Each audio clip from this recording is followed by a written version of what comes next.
So hello everyone. Welcome if you are new to the channel. Welcome back if you love me. I love you too. We are here for the full moon in Aquarius, okay? Spotlight themed secret code name readings. But before we get into that, because I'm not going to quite get into them yet, okay? There will be timestamps if you're watching the replay of this, all right, in Divine Time, if you're catching in Divine Time. They will be in the comments after the entire event has expired. But to start, right?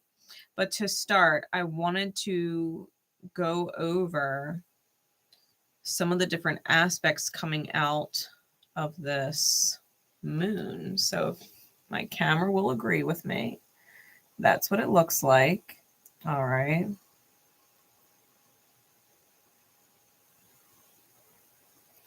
And I'm going to be talking about it in brief before I get into the actual secret code names. I announced secret code names would be at 6:30 CDT. It is now 6 p.m. CDT. So I'm going to chat. I'm going to chat about the transit, and if you guys end up in the comments, that's perfectly fine. Like I said, you can catch the timestamps afterwards if you're guided to the different secret code name readings. They are Ruby, Nirvana, Glitter, and Theater. Okay, those are the 4 secret code names. If you are not familiar with it, stick around. I'll explain it once we get into them. Okay, so for this full moon, 9 degrees. 9 degrees Sun in Leo, 9 degrees Moon in Aqua. It was exact at 1:31 p.m. today, CDT time zone. There are some really nice energies going on. Like the Mars and Jupiter trine is really, really nice. If you are looking to really get things done and get things in order and be prepared in ways that you might not anticipate being ready for.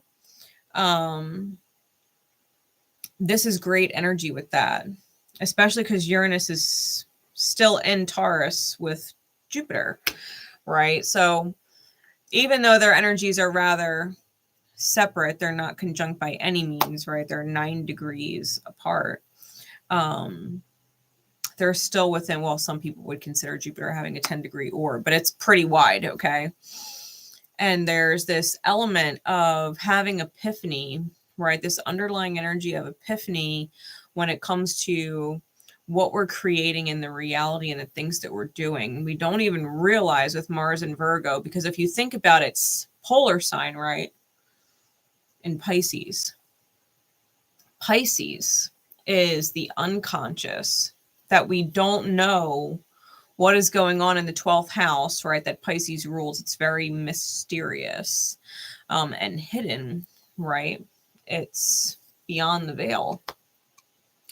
And so Virgo being its sister sign, its polar sign, Virgo does things meticulously in alignment with the subconscious, whether it realizes it or not, and usually not, right?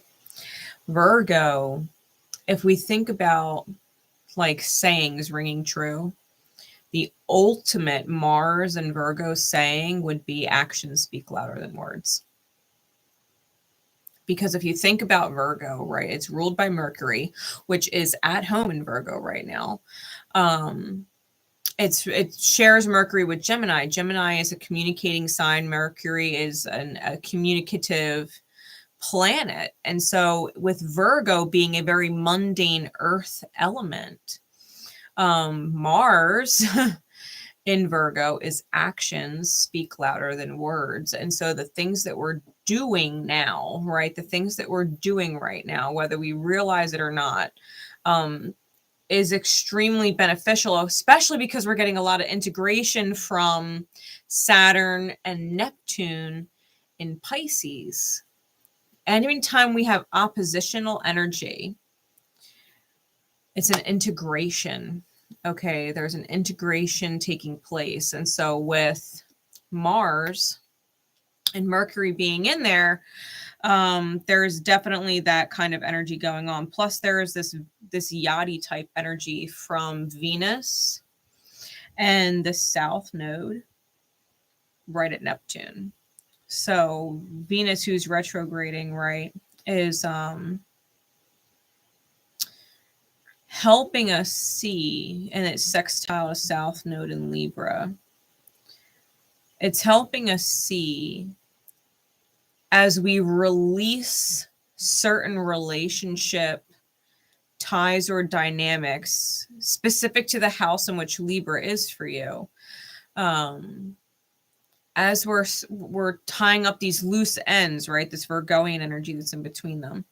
As we're tying up these loose ends in different relationship dynamics and starting to release certain directives or certain energy there, there's a gratitude being found, right? There's a reprocessing of certain things surrounding the heart space, surrounding gratitude that we will be able to truly appreciate in hindsight. Now, a lot of people look at Neptune and Piscean energy as kind of wishy-washy or indecisive, which it most definitely can be.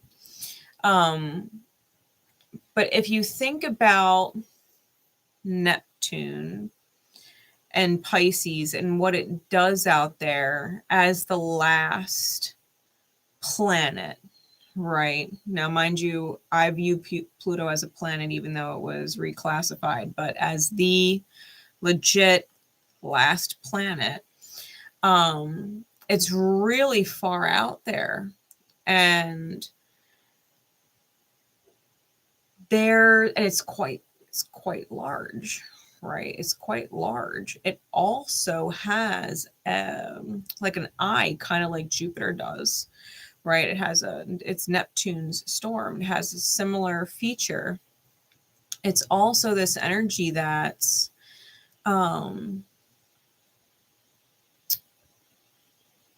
really relevant to the third eye and the things that we're seeing and how we utilize that connection that we have, our subconscious mind, right? What goes on behind other people's knowledge, right? Because you could be having a conversation with someone, but be thinking certain things inside your own mind, right?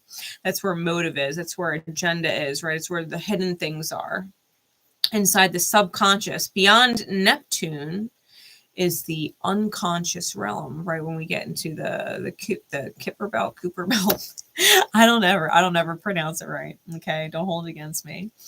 When we get beyond that second belt, where Eris and Pluto and all of those, 𝐷𝐞𝐫𝐿 and the different planets out there are, right? The different dwarf planets out there are. It's all in the unconscious or beyond this real realm of light. It gets really fucking dark out there, right? So we start to see these little bits with Pluto and Eris about the way things work in the deeper mind, but with Neptune being the apex of this yod-like energy, I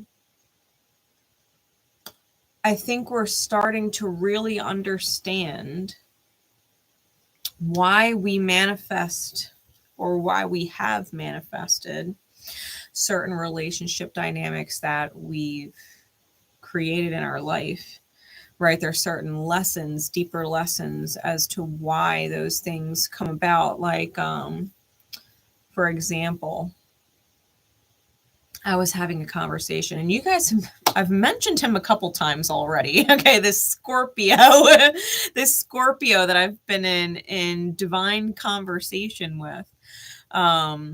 Very strong Scorpio energy, Scorpio sun, Scorpio moon, and well, he's got a ton of Sag. So me and him speak a similar language. But I was talking to him about, what exactly was it? I just lost my train of thought. I started thinking about him and talking about him. I lost my train of thought.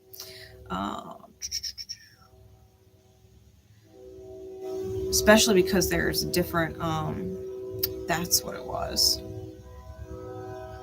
Yeah, and the fucking train's going off in the background, divine confirmation, right? We're talking about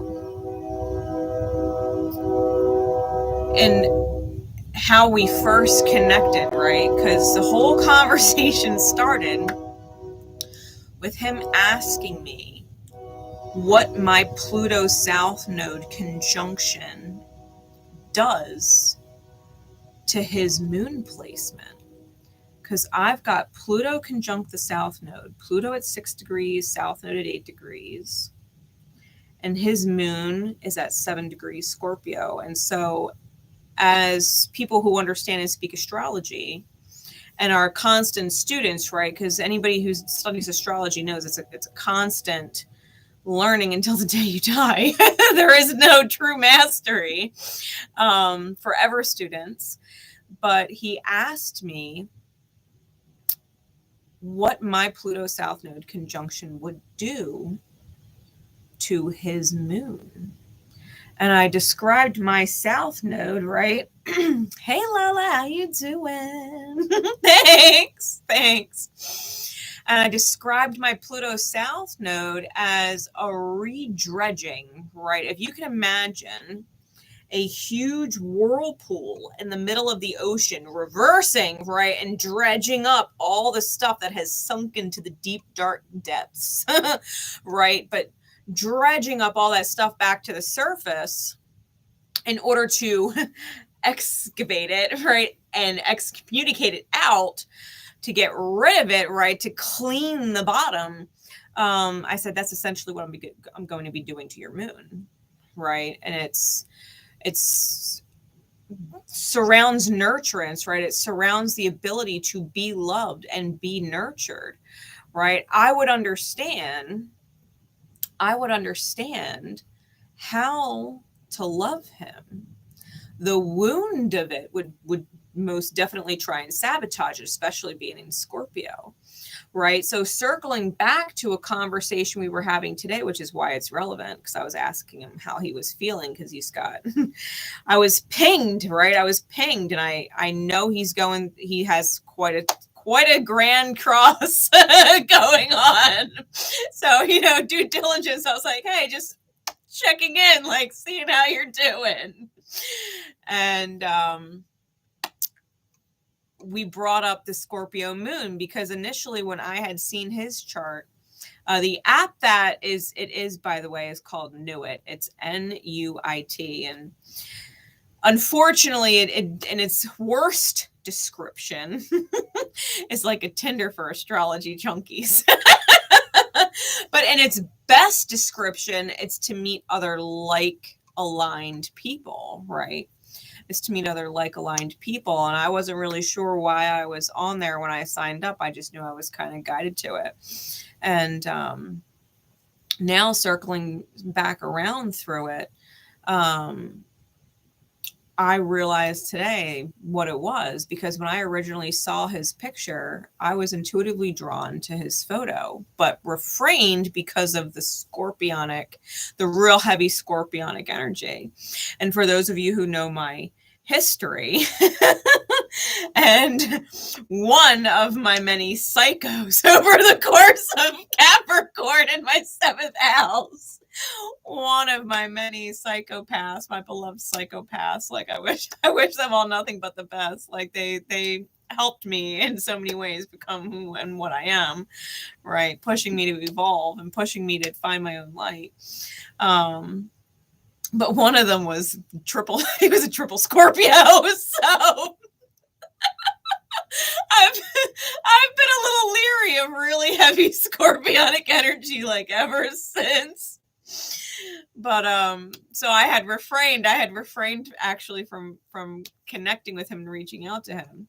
I had deleted the app completely at some point and created a new account. And he ended up reaching out to me. And that was his opening question, right? What do you think your Pluto and South Node does to my moon? And we've kind of been chit-chatting ever since. But I realized today, because I'm a very honest person, right? And I let him know, like, I'm not going to lie, like, I didn't like I didn't like the strong Scorpio because, like, I don't mind possessiveness, but I really don't like jealousy, right? It's a major, major turnoff, right? Feeling like, you know, you belong to someone, being quote unquote possessive, I really don't mind. You know, like the god to my goddess, you know, I am yours and you are mine. You know, I don't mind that scorpionic light at all. My Venus Scorpio loves that song. It loves that song. You are mine and I am yours, right? Loves that song. But jealousy is a major, major turnoff, right? And he understood what I was saying about scorpionic energy, and at the same time understood as well that, you know, what has to be overridden, especially because we're talking about, you know, integrating Piscean energy with this moon, right? There's a whole point to the story, right? Integrating this Neptune energy, 12th house energy, right? Especially because him and I are both Lilith 12th house, you know, and rising. So there's this recognition that being suspicious is not the same as jealous, but it's just as toxic, right? And Scorpio can be extremely suspicious. There are two main detectives in the zodiac. One is Gemini. Gemini is a detective, and they will figure that shit out. Okay. And the other is Scorpio. And their means of figuring it out are completely different. Like, for example, I have a ton of Scorpio in my chart, right? I'm a Scorpio Pluto South Node conjunct. I'm a Scorpio Venus. I also have Scorpio Juno, right? So I also have Scorpio Selene, and my fortune's door is in Scorpio. So I got I got a lot of Scorpio. But like, I'll know, like, I knew my ex was cheating on me in dream state. I was given that before I actually got physical reality 3D proof. I was also given the heads up as to the reason why before he even started cheating, right? Like, Spirit showed me in my dreams, right, why he was going to start cheating. And I was like, huh, you know, so like, scorpionic energy, scorpionic detective shit comes on a very psychic level, where Gemini can literally get all your fucking passwords. Like, they will be in your fucking shit and get your phone. Like, they will get a technology, right? They will get a hold of your fucking phone. They will figure shit out. Gemini is that kind of detective. They will set up fake accounts. They will spy. They will be in your fucking DMs, and you'll think there's someone completely fucking different. Like, Gemini will find out that way. But yeah, there's this energy of knowing, right? There's this energy of knowing. And so when we're integrating these things, right, this yachty type energy, right, the reason why I bring this up, when you're starting to see and beyond the veil of subconscious thought, right, that Neptune would be inside that subconscious realm that we don't communicate to other people, right? The suspicion isn't something that gets communicated when we're actively in dynamics of people that we are suspicious of, right? It's not something that's actively communicated. For myself in my past dynamics, like, there were certain things that I kept secret, right? And I didn't feel it was a secret at the time. I had made it known-ish, but not to the extent of the reality, right? Which is my 12th house, Gemini. So when it's an undoing, right? An undoing of that energy.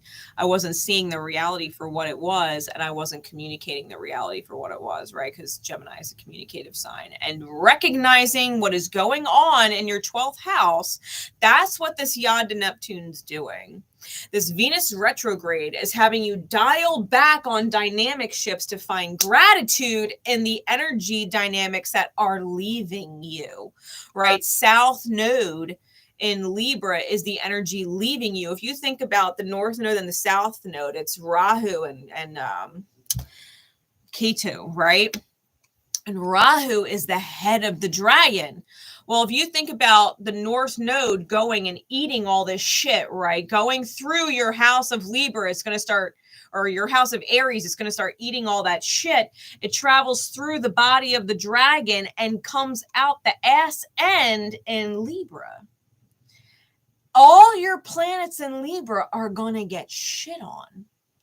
Okay? They're all going to get shit on. They're all going to get cleared out, right? It's all getting cleared out back there. It's all being released. The energy is being released there, okay? So when we talk about all these different things that are going on, the South Node being released, right? It's all this relationship dynamic stuff concerning whatever house Libra rules for you. If it's your first house, if it's your rising, right, and you're a Libra rising, then you're letting go of relationships with past versions of yourself that are no longer serving you. Maybe that people pleaser personality, you version 3.2 is fucking outdated and you need version you 4.0. You are creating a new relationship with yourself, right? Anything you have in that first house is getting cleared out. If it's your second house, it's finances, right? It's all finances, possessions, things getting cleared out, being let go of, things that are no longer in your highest good to invest in, to hold on to, or to continue to pay for, right? You could be getting rid of your car payment. You might be getting rid of a car payment, right? You could be getting rid of some kind of asset that's been nickel and diming you. So it's your second house, right? It's your relationship with things, your relationship with money, your relationship with mundane shit, right? It's the items and or actual physical people we feel connected to, right? That they are ours, that we are letting go of. Right, that we are letting go of. It is the physical possession of things opposing scorpionic energy, right, which is the house of mystery and the occult and inheritance and legacy. So when we're getting into all of these energies, like, keep in mind, yourself is being blown up with the North Node in Aries. Any placements you have in Aries, that the most beautiful energy is going to come out of those things. The head of the dragon is literally going to eat it and be nourished by it and make you stronger with it, okay? It's going to make you stronger with it. Now, if you have, and especially because there's a huge generation, right? We're all Eris and Aries. There are not many people alive today that had Eris in Pisces. I think Eris switched into Aries. It's like early 1900s. Let me get that exact for you. Hold on 1 second. We're going to go back in time because we're going to go back in time. Eris has a long fucking cycle.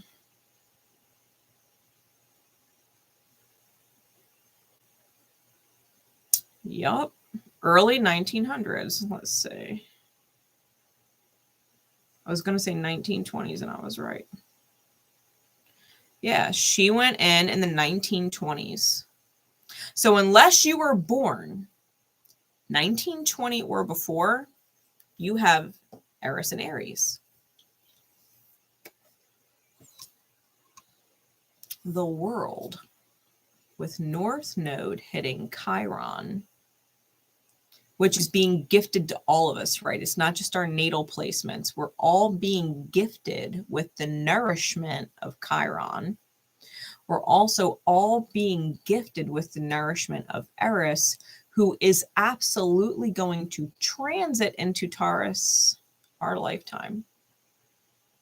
We're actually going to see that, which is wild. That's wild. Eris is going to transit into Taurus.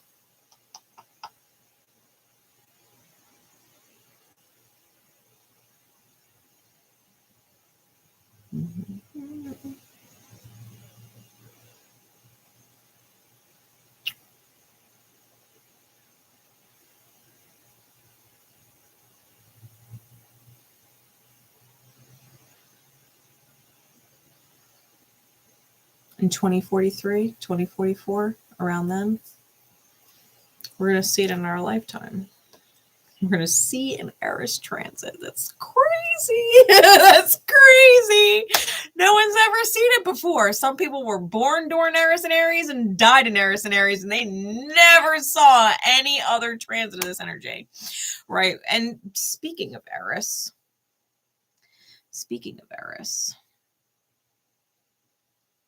with this moon, she's at 25 degrees Aries right now. And the North Node is literally about to gobble the shit out of her, right? Being in Aries, Eris is the first thing that the North Node's going to eat. Now, Eris gets a lot of shit, right? She gets a lot of shit. She's mischief, she's mayhem, she's discord and disharmony. She is the one, and I forget who the gentleman in it was, but she was the one that gave the young man an apple and said, give it to the most beautiful goddess, right? And of course, Hera and Aphrodite and Athena were all like, I'm the most beautiful, right? Which one of us is the most beautiful? So Eris gives him this fucking apple. And I believe it ends up starting the Trojan War, has something to do with the Trojan War, right? And Eris didn't do anything but really show them the flaws or imperfections or insecurities within their own selves, right? The goddesses.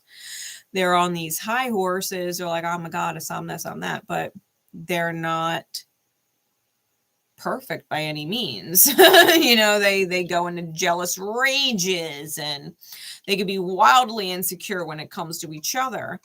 And so Eris is like, let me show you yourself. Mind you, Eris is one of those outer planets in the Kuiper belt, right? Kuiper belt. I don't know. I told you I'll never say it right. It's fine.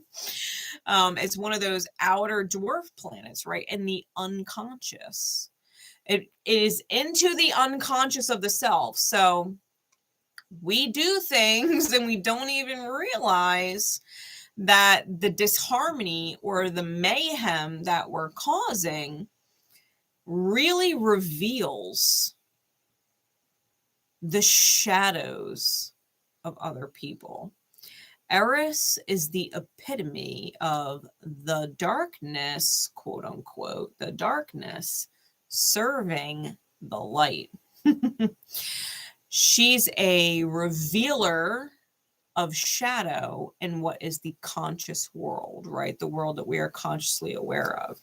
So when North Node starts to eat Eris first and then Chiron, right, who is the healer, we're being nourished with this ability in the self, right? This is Aryan energy. We're being given this ability to nourish the self with this sense of revealing the toxic outside of ourselves. Once the North Node hits Eris and starts to eat and nourish itself with Chiron, which is healing, we're going to start this forward momentum, right? Because right now, this is not about relationship dynamics. I mean, it is, because we're all relating to each other in ways that are beyond our understanding. But it's starting with the self, right? And so this transit of the North Node through Aries, as we continue on over the next 18 months, is really going to show you how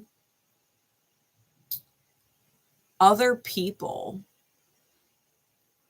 and in their own wounds, right, are helping you heal into your better self, right? Into your better self so that you could better serve other people.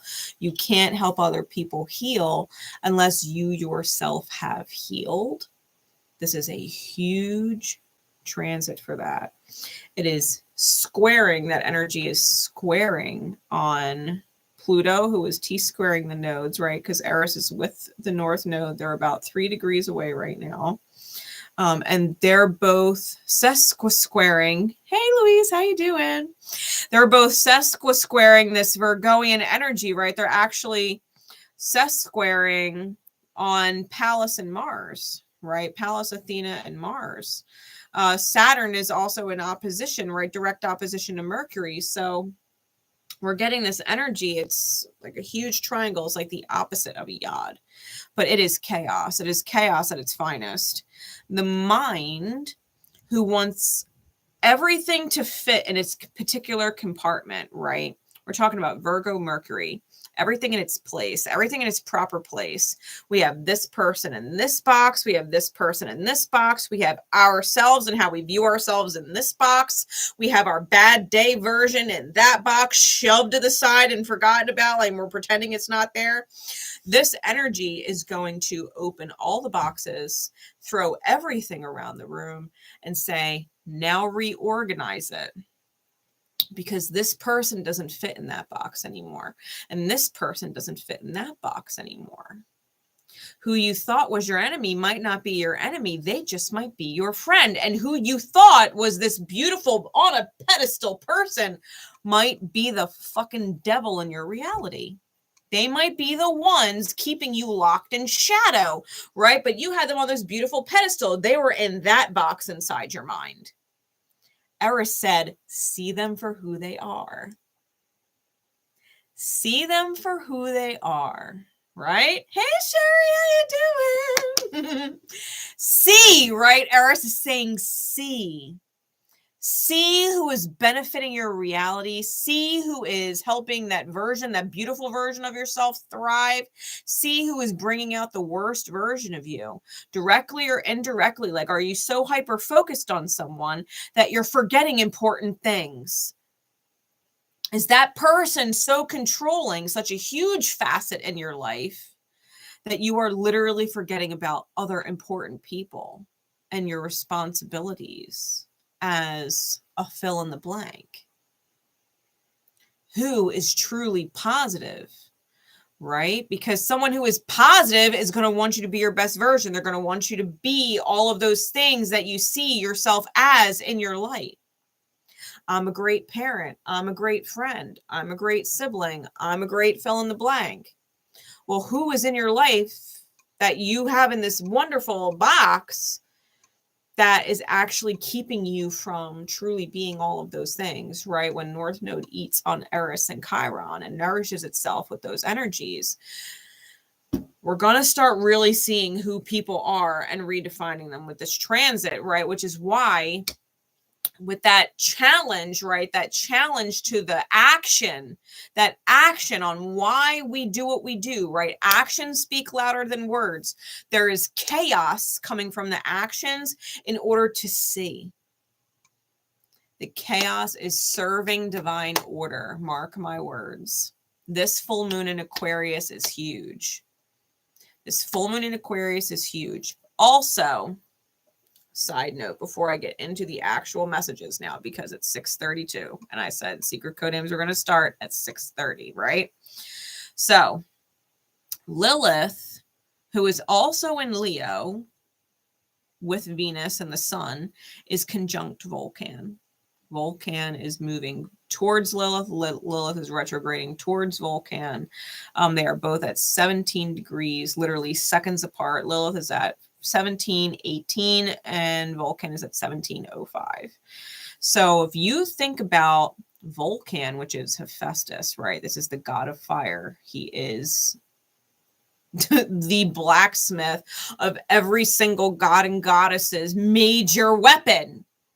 He is the maker of that which is magical, right? That serves this greater good. He is the maker of all this divine weaponry. He's meeting with Lilith during this full moon. And she's retrograding. So she's not in this self-abandonment mode. She's in the self-discovery mode. You see, Lilith doesn't give a fuck about your paradise. It's not paradise unless everybody's sovereign. I was having that conversation with my Scorpio friend as well. Lilith in the 12th house, right? Because him and I are both Lilith 12th housers. Lilith, when she's retrograding, is in her most sovereign. She is in her most sovereign state. And she's reflecting on why she chose what she chose, right? And now she's communing with Vulcan. So Vulcan is giving Lilith energy. If you're a Lilith dominant person, giving Lilith a divine tool to aid her in this self-discovery, okay? Which is quite wonderful being in the sign of Leo, which rules the heart space. Lilith energy coming from this full moon is going to truly understand what it is to love the self, integrating that with other people, right? Because what happens on the inner world starts to reflect in our outer world. Lilith has gone within and has gotten a hold of magic. Has gotten a hold of magic, right? This really powerful Leo rulership type magic, right? Lilith is coming into her time, right? Especially because she went retrograde, or Venus went retrograde conjunct Lilith, right? This entire retrograde period with Venus, Lilith was conjunct with her. She was direct at the time. She's retrograde now. So with that, this full moon, the spotlight, right, which is why it is themed the spotlight, is truly spotlighting you as the star of your life. And it is putting a spotlight on everybody else and saying, I see you. I see you for exactly who you are. And that's either going to be a good thing or a bad thing. But the roles are going to be switching up for a lot of people, right? People who were idolized and are really the hidden villain in it all, right, are going to be exposed. And those who were vilified, right, and hung on the cross, so to speak, people are going to be like, oh my God, you know, that person is my earth angel, right? They have taught me the most. So definitely some interesting energies coming with the punch of this moon. All right. So opening energies aside, let's get into the readings. So if you are not familiar with the secret code name readings, mark this timestamp real quick so I remember. If you are not familiar with the secret code names, these are personal readings purchased by individuals via my Etsy shop. Okay. Once they purchase the reading via my shop, I give them their secret code name. Ruby is a secret code name that belongs to someone. It is their personal reading. They know it's their reading because they know it's their secret code name. The beauty of the secret code names is that if you are drawn to one, if one of them stands out to you, because we are all divinely connected in this life, in this energy, right?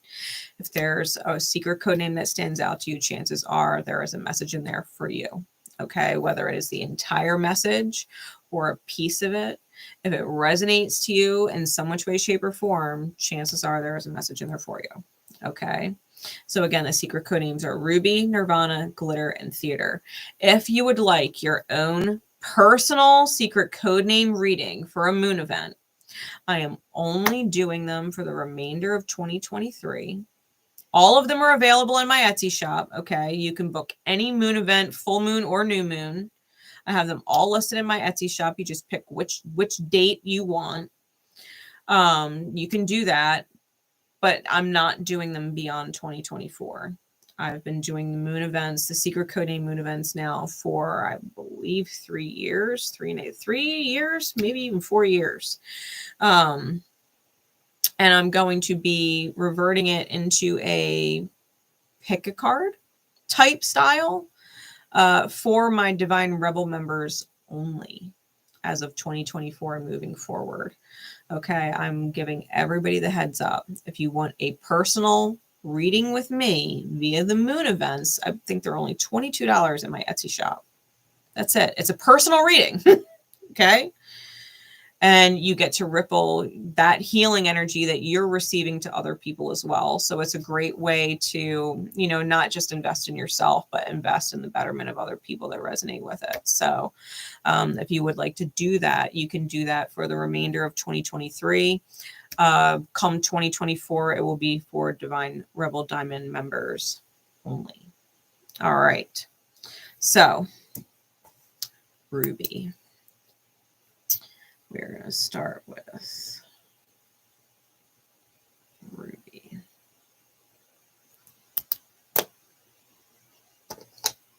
This is my hand-drawn deck in an extra spearmint gum container. I like to reduce, reuse, recycle where I can. So it is now my homemade cards case. Let's get an idea of where the energy is. I'm hearing how many people. Okay. Let's see. What is going on? Secret code name Ruby. Where is the spotlight? Where is the spotlight, Spirit? Ooh, we got 3. All right, cool. We got the comment on top. There is no bottoms. Okay. I didn't decorate the back of the cards or nothing. So let's see. We've got, where's my card holder? Oh, you know what I want to do? I almost forgot. We're going to hold Ruby for just a second. We're going to hold Ruby for just a second.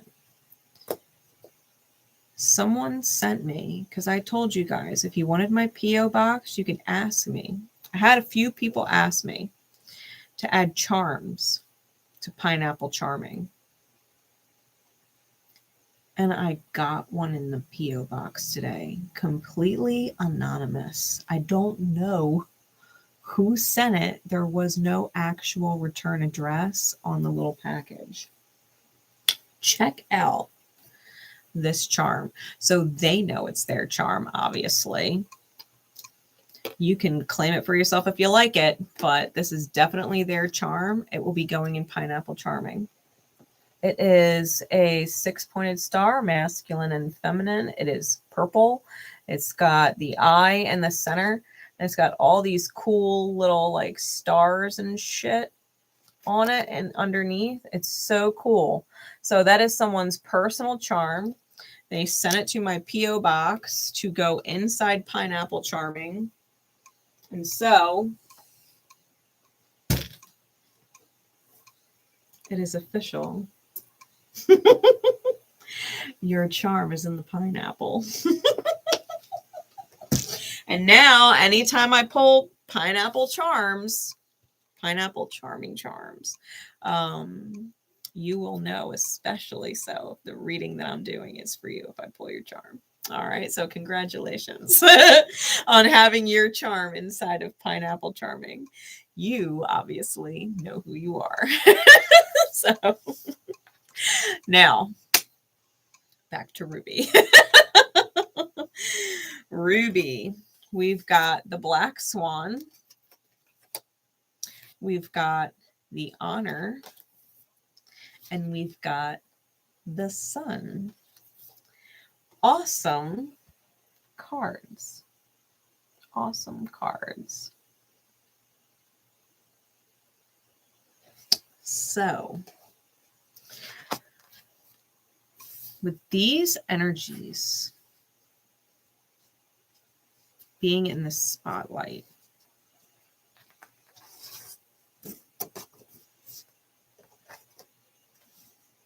right off the bat, I think you're the Black Swan.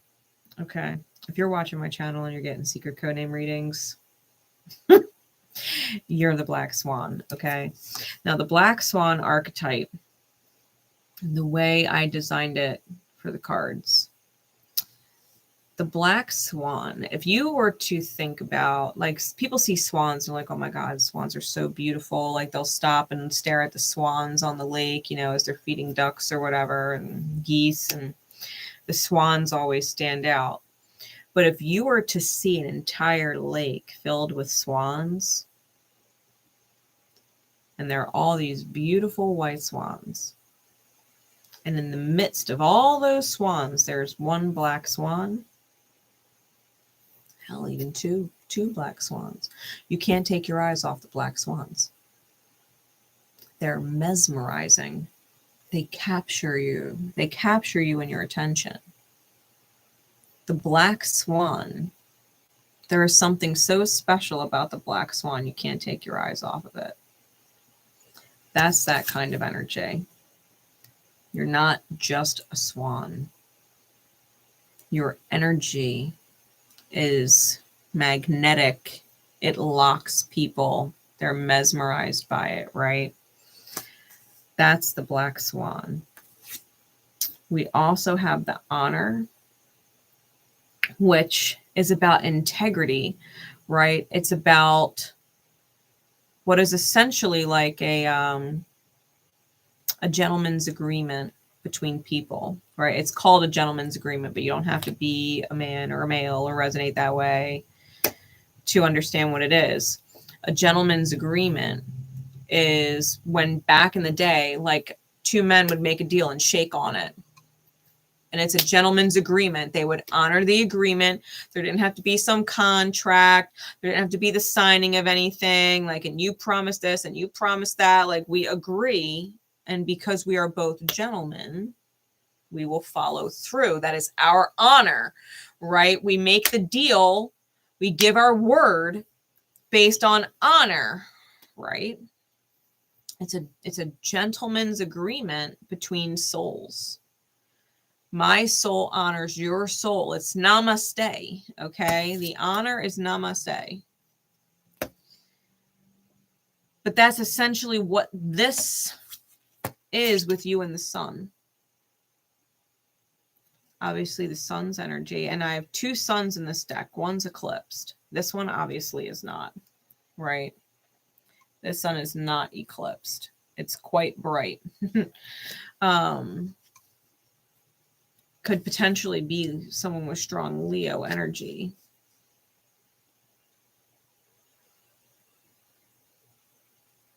But there's definitely this vibe of authentic and magnificent and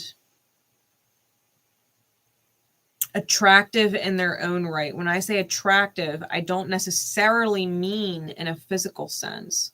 But there's something very attractive about their energy, right? Their laugh might capture a room. You know, they might walk in and the room's energy changes because they walked in, right? The sun's energy, if you think about it, the whole world changes when the sun comes up. The whole world changes when the sun comes up.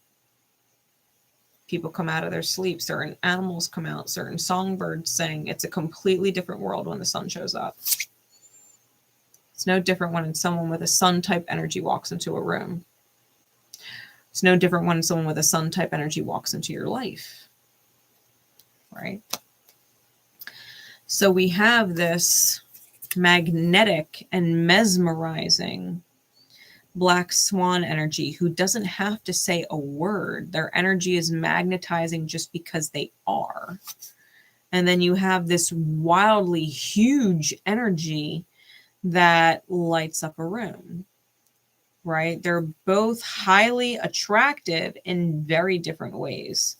And there's an agreement between them. This is what Spirit is spotlighting, right? There's this honor of souls between them. And we've got the comet, right? That comet there. Ooh, and the nightingale's under that. The nightingale in this deck is the indicator of right before the dawn, right? I'm talking about when the sun comes up, the whole world changes. The nightingale sings right before the sun comes up. Matter of fact, that is how people know the sun is about to come up, because the nightingale starts singing. They know it's almost dawn because the nightingale's song is being heard. So, like a comet, I think this person's coming in and changes everything. If they haven't already showed up, and you know exactly who the fuck I'm talking about, right? So, let's, okay. I'm being drawn to my Celtic tarot.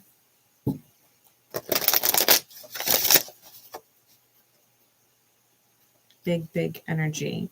Is that a song? Because I heard that in my head. Big energy. And I feel like it's a lyric to a song. Oh, help me out. Help me out in the chat if you know what song I'm talking about. Something about big energy. Is it Carrie Hilson? Who is it? Help me if you know. Yes, Carrie. Okay. Yeah, big energy. Okay. Yeah. All right. You might want to listen to that track afterwards. I shared that playlist. My late 90s, 2000s, like pop / dance playlist. I forget if I put that one on there, or if it was in my more subtle playlist. I definitely shared my dance one. I think my Divine Rebel members have it now, because I believe it was on the duality report for the week. But we'll see. I have to go back. I have to share. I just have to share these things. Saggies have dance magic. Okay, that's our forte. We dance things into manifestation. So I love dancing. I love dancing. I can't not do it. Not even at work. I'll sit there with my tools and I'll be working just fucking dancing. All my bosses just shake their head and smile. She's bopping again.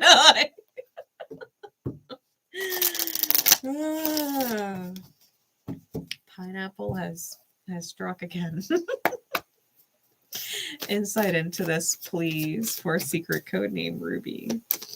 Insight into this, please. We've got the Knight of Coins in reverse. So that comet energy is for real, because the Knight of Coins is rather slow and stagnant. We also have the Knight of Wands in reverse. I'm holding this upright. All my cards are upright. If they flat in reverse, it's Latto, big energy. That might be the track. You might want to listen to that one too. Latto, Latto, big energy. If you feel guided to look that up, you should. And the Page of Swords. All right, so I'm getting an interesting kind of energy with these cards. All right. I'm getting an interesting kind of energy with these cards.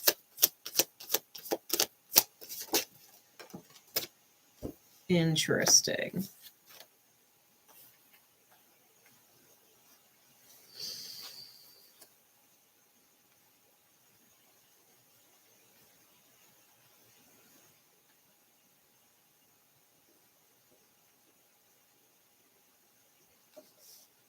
All right. 3 of Coins is on the bottom. 5 of Cups is on top.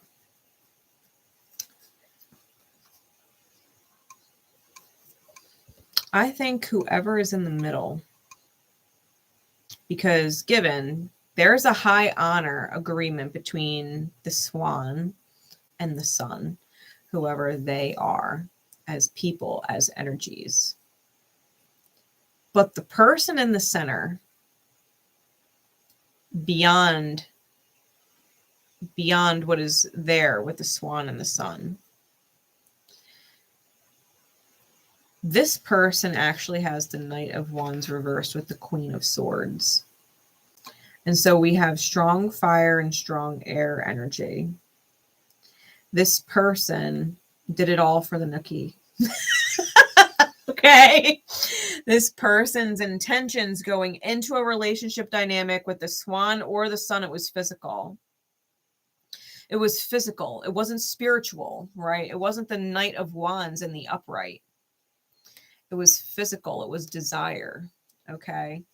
And this person was probably super charming. They probably came off highly intelligent or like they knew something, right? And this person, I feel like they are what is the energy in between the swan and the sun, okay? I feel like whoever they are. The Black Swan is the Knight of Coins reversed with the Strength card and the Three of Wands. The Black Swan's on fucking fire, right? The Black Swan is going to burst into a fucking phoenix in front of everybody. Like, oh, you thought I was mesmerizing as a swan? Whips the hair. Oh. Let me show you my phoenix outfit. And there they go, right? The Black Swan is literally about to light up with this sun's energy, right? The presence of the sun changes everything. And I feel like once this sun's energy enters the sphere of the swan and vice versa, I think it's going to be this huge kind of ignition because the Black Swan's already on that journey with the Three of Wands and the Strength card. They've already been done, quieted their ego. They've already surrendered, right? They're already in this high energy. The Black Swan is high energy. High energy. They're on a journey.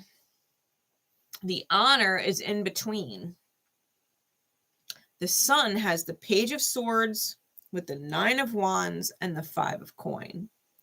So the sun is probably eyeballing the swan because how could the sun not be mesmerized by the swan?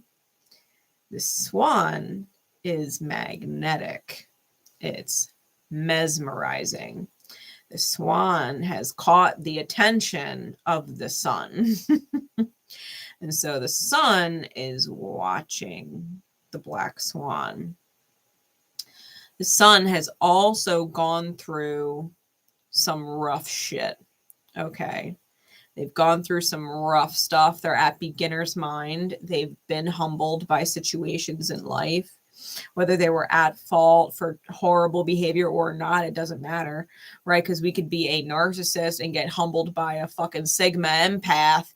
And we could be a Sigma empath getting humbled by the universe because we got ourselves up in a fucking narcissist and was like, oh, I got to walk away from this, don't I? It's fucking painful and toxic. You know, the people go through shit, right? But I feel like whoever this is with the Nine of Wands and the Five of Coin clarifying, I feel like this person got the short end of the stick, right? Because we've got this Chiron-like energy with the Nine of Wands, this wounded healer, wounded warrior type energy with this Five of Coins, which denotes loss, right? Having to start over from scratch kind of energy. I feel like whoever the sun came from,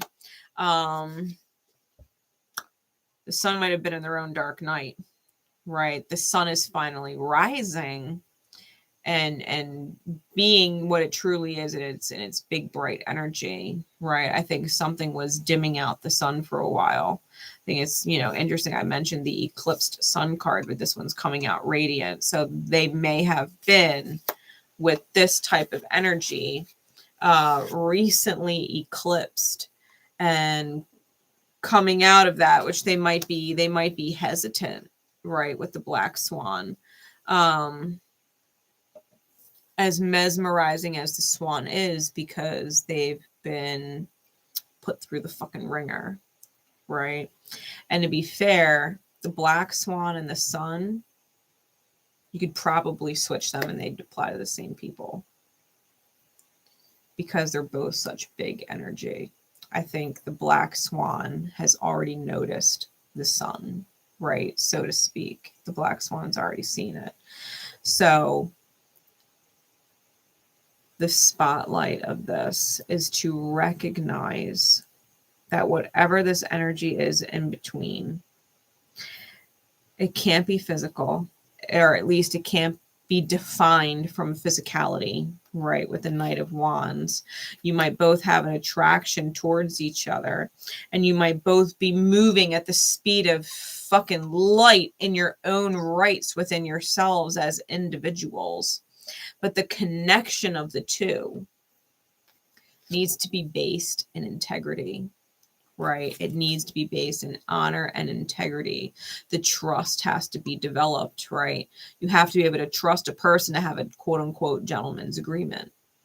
You're not going to have a gentleman's agreement with someone you don't fucking trust. You'd rather have a contract of conditions, right? A contract of things that need to be met in order for things to work out and everybody to be happy, right? Conditions. But there's an honor here. And that comes with integrity. The Queen of Swords, right? Fixed air energy is Aquarian energy. It's high perspective energy. The divine doesn't shift its perspective. There's a reason why the two of y'all, the Swan and the Sun, have crossed paths. You probably deserve each other, right? It's a very high energy, high vibratory dynamic. But in order for the two of you to come together and truly merge, it's going to take some time. Think of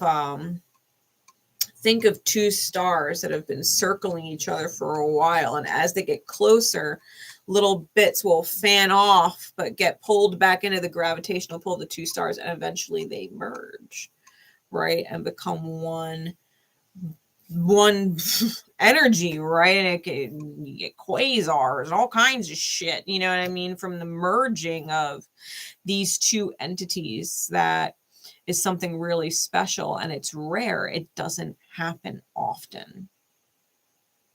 It doesn't happen often, right? When two stars get in such close proximity to each other that they merge in the universe, it doesn't happen often. You have a case here where there's two energies slowly revolving around each other, and they're getting closer and closer. And old bits, unnecessary bits, just like that South Node in Libra, are starting to fall away as these two lights merge. Be aware of it, Ruby. Right? Be aware of it. Secret code name Ruby. Be aware of it. There is a merging going on. It cannot be rushed. It cannot be based out of physical, sexual attraction and that kind of nature, right? You don't want to rush it. You don't want the physical sex aspect to ruin the trust being built here between you, right? There's a certain high honor being laid as a foundation, right? The integrity of the union of the two of your energies. There's a foundation being laid. So as mesmerizing or attractive as they are, please pace yourselves. I don't know if y'all caught the siren going off in the background, but I did, and that's divine confirmation for me. So that was secret code name Ruby. I think especially if you've come out of loss, or they've come out of loss, or past person, created such a feeling of loss, or is trying to interfere because they're at a loss and want something back. Like, I think you're already very aware of the Black Swan, or as the Sun, that you have elevated out of such energetic spheres, right? You're not dealing with third parties anymore. You're not even being interfered or fucked with by, third party energies that are new, right? It's like that kind of shit. Like, you could have people coming around you and trying to hit you up and holler at you or flirt with you or whatever. And it's just like, you couldn't connect with them if you tried. It's not happening. You know what I mean? Because your energy is so high and it's on such a level that you're only attracting energies like the Sun. You're only attracting energies like the Black Swan, like attracts like. All these fucking ducks. Duck, duck, goose. Nah, bitch. Swan. And not just any swan, black swan, right? About to go Phoenix on people. So yeah, Ruby, that is the spotlight. That's what Spirit wanted you to understand and know. You know, if you're not connecting with certain people, or there's not a certain dynamic ship entering your life right now, it's because you and someone else are slowly getting into each other's gravitational fields. There's a merging that's kind of due, right? It's kind of due. So look forward to that. Look forward to that, because it sounds really delicious on a soul level. It sounds very nourishing, which I personally love. I love that energy, that nourishing energy. They're food for the soul. It's lovely. All right. Moving forward. Secret code name Nirvana.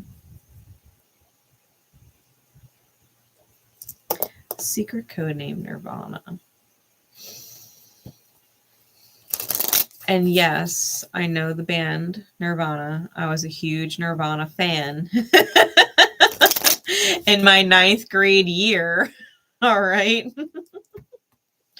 I was a freshman. I was a fucking skater girl at that. I used to wear the fishnets with the lace-up boots and the plaid skirts and dyed my hair black, and I was definitely one of those. And listened to Nirvana. However, the Nirvana that I was shown for the secret code name was like the heaven place Nirvana. Like if we talk about like Vishnu and Brahma and Lakshmi, you know, like Shiva, like Nirvana. When you pass away, you go to Nirvana. Like we're talking that kind of Nirvana. We're talking heaven type Nirvana. So if that resonates with you and you were drawn to the secret code name, there's your confirmation. Even if you were drawn to it because, you know, you loved Kurt Cobain.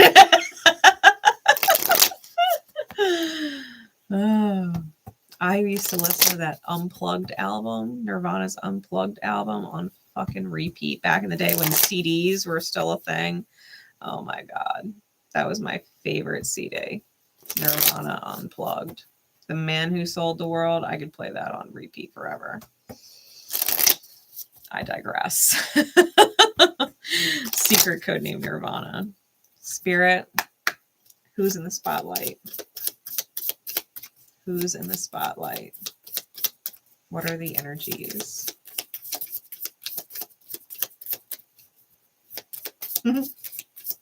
Spirit loves you. Spirit loves you.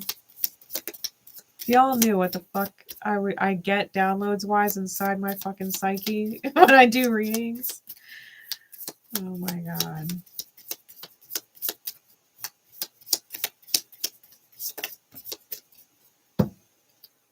Interesting.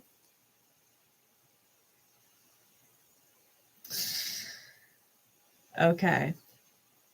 So we've got the mushroom right on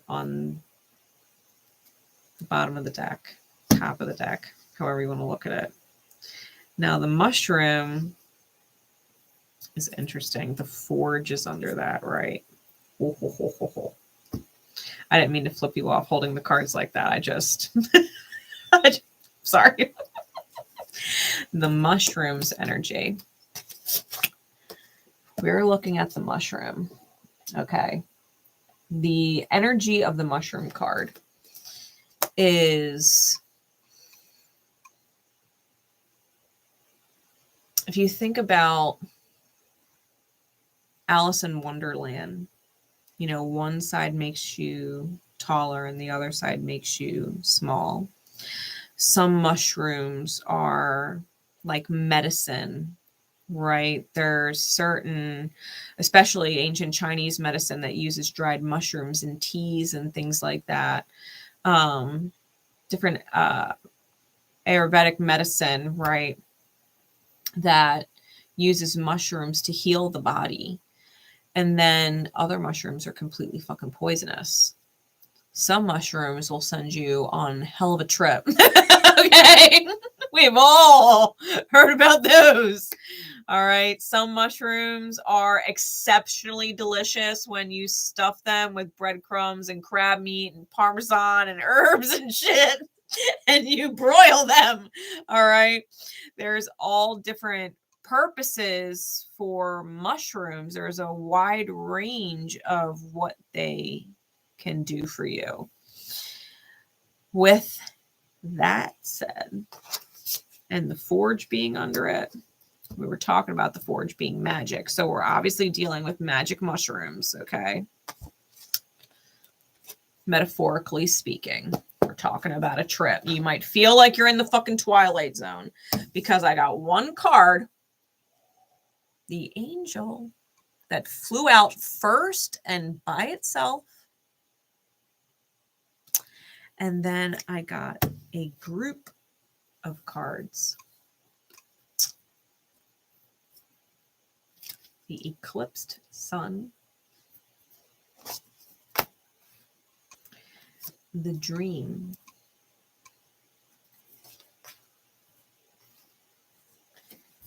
the honey jar, and the circus.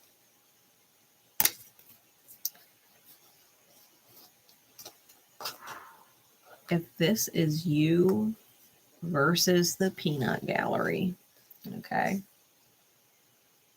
You versus the peanut gallery. We've got the eclipsed sun, the dream, the honey jar, and the circus.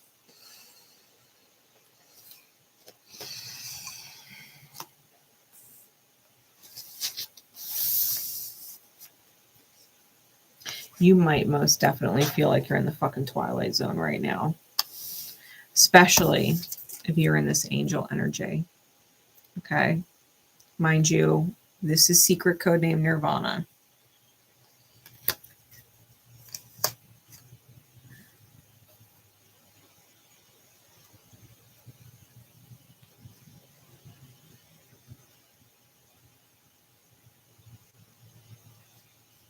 The way I'm pulling these energies, this person is probably super bright, and yet they're locked in a situation, not taking their own advice, right? I'm almost feeling like this is someone who's hypocritical. They'll give you great advice, but they don't take it themselves, which makes it really hard for you to respect them, one, and really hard to take the advice, because why would you take advice from someone who doesn't have their shit together, right? And they're being dimmed out by something or some other situation, someone else, right? So this is someone who loses respect from people because of the situations they have stuck themselves in, right?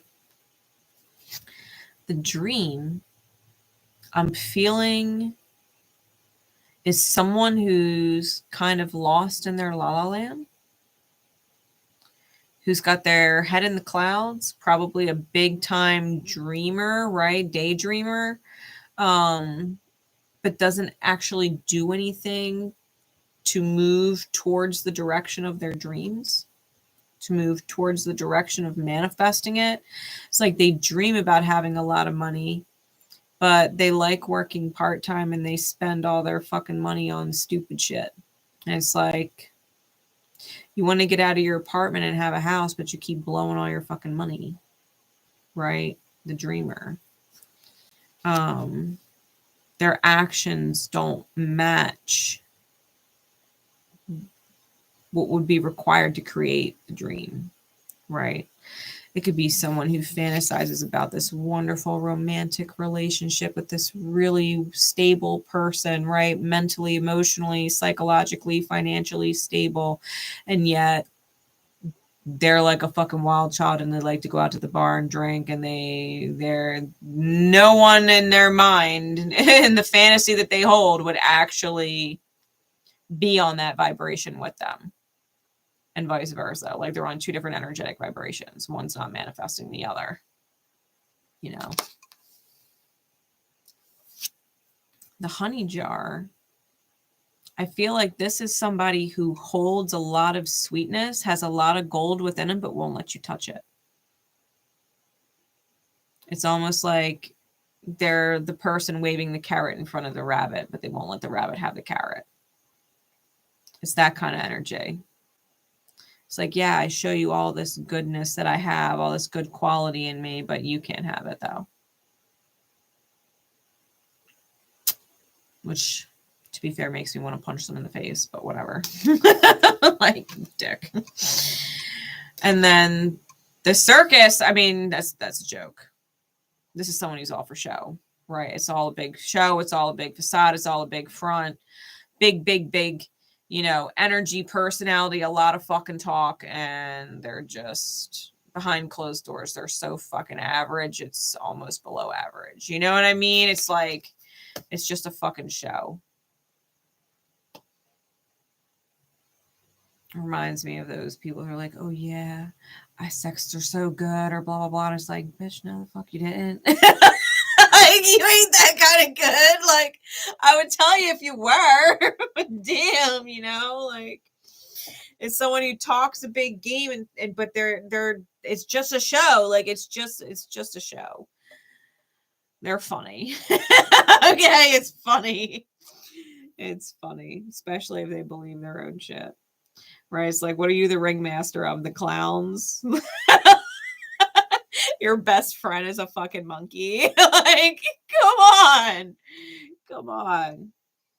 Come on. I feel like these are the people that are kind of putting this weird pressure on the angel. We've got the hypocrite, the dreamer, the look but don't touch, and the joke, right? And I say that with love in my heart, okay? I don't judge. It's just that's the vibe they're in. These are archetypal energies, right? These are vibes. This is the vibe that they're in. I'm sure they're all good people, okay?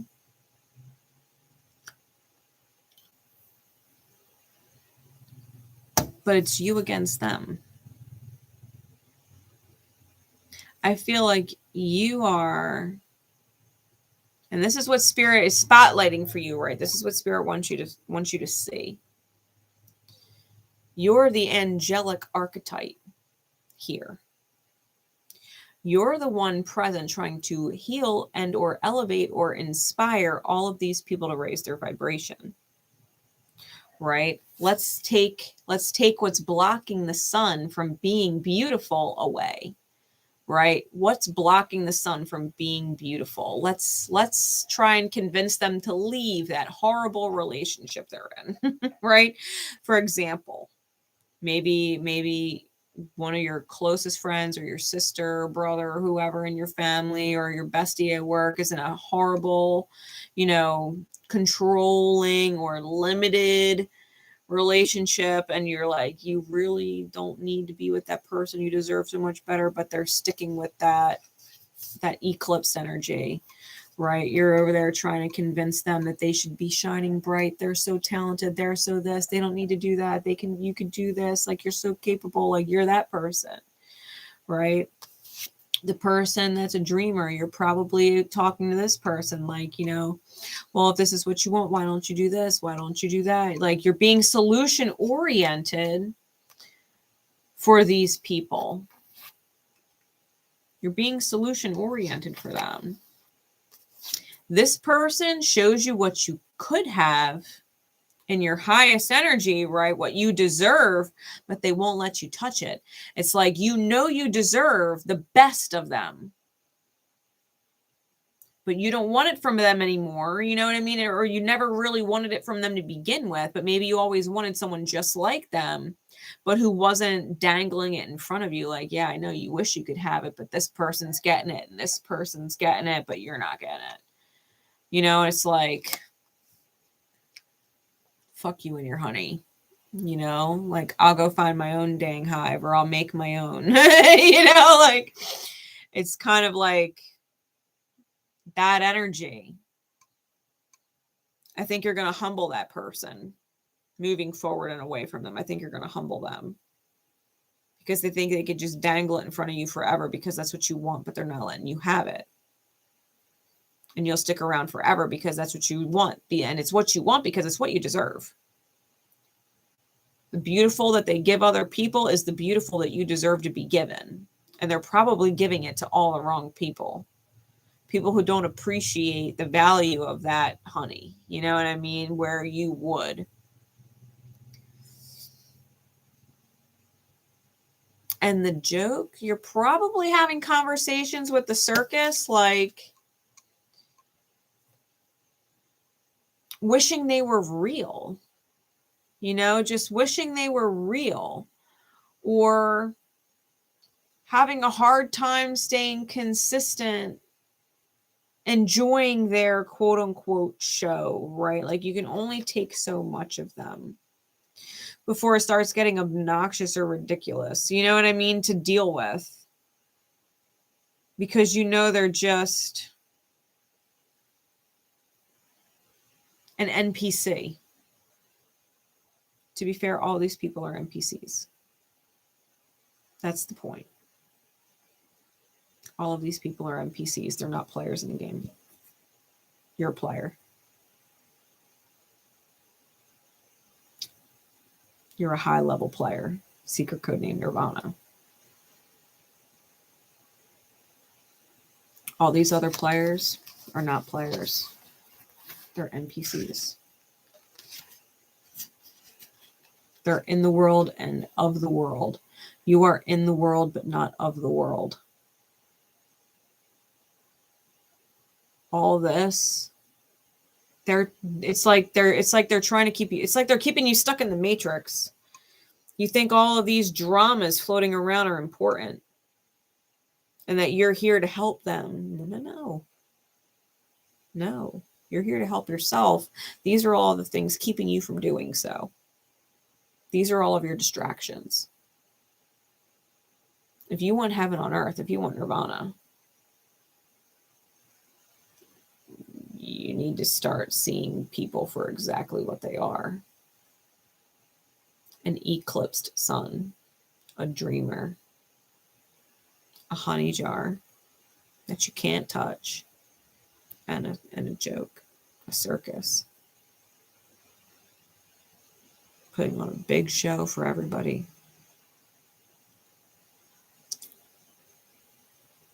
They're just a distraction.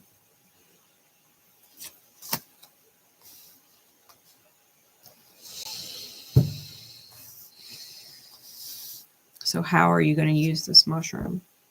This magic mushroom, right from the divine? One side makes you taller, makes you big. The other side makes you small. Let the divine send you on a trip to Nirvana.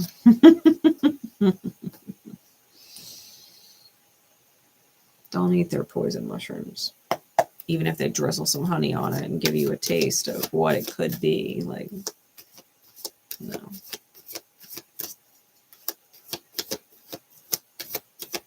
Insight, please. Yeah. You're on the Three of Wands. You're on a journey. You're on a journey. Insight into these other energies.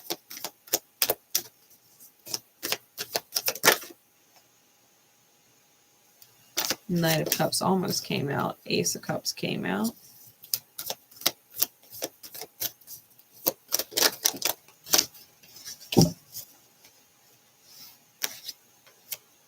With the Lovers, the Five of Cups, the Knight of Coin, and the Ace of Swords. I feel like this is Spirit's way of overflowing to you, right? I think Spirit gave you such a distraction because ultimately what you're recognizing is the value of what you hold, and that the value of what you hold is being diminished. The power that you hold is just a dream. The power that you hold is so sweet, but you're not touching it. The energy that you're in with the power that you hold, it's a joke compared to what you could be. Why else would they have you? Why else would they have these people in your mirror with that energy? Who you are is bigger than you give yourself credit for. The Ace of Cups is Spirit overflowing to you. The Lovers, this is about your inner union. You marrying the outer experience as your mirror and saying, that's why they're in my mirror. I am not separate from that. Me and the outer experience are in union. That energy is it's not separate from mine. So if all of these energies need help, it's because I need help. And in order for me to help myself, I need to let those energies go. They cannot be in my mirror anymore. If they are of lower vibration, then I absolutely have to let them go. Hey, Meddings, how you doing? Thank you. You're writing about it in your journal? Yeah, you got to let it go. You got to let it go. It's just going to create Five of Cups energy. It's regret. You hang around these people long enough, like you are who you befriend. You are the company you keep. There's a reason why these sayings are such a thing.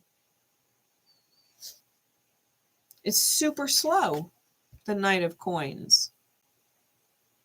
The clarity is what's really important here. The breakthrough with the Ace of Swords. That's the whole purpose of this group. To slowly wake you up. To wake you up. Because you're here in Three of Wands. Journey. Journey.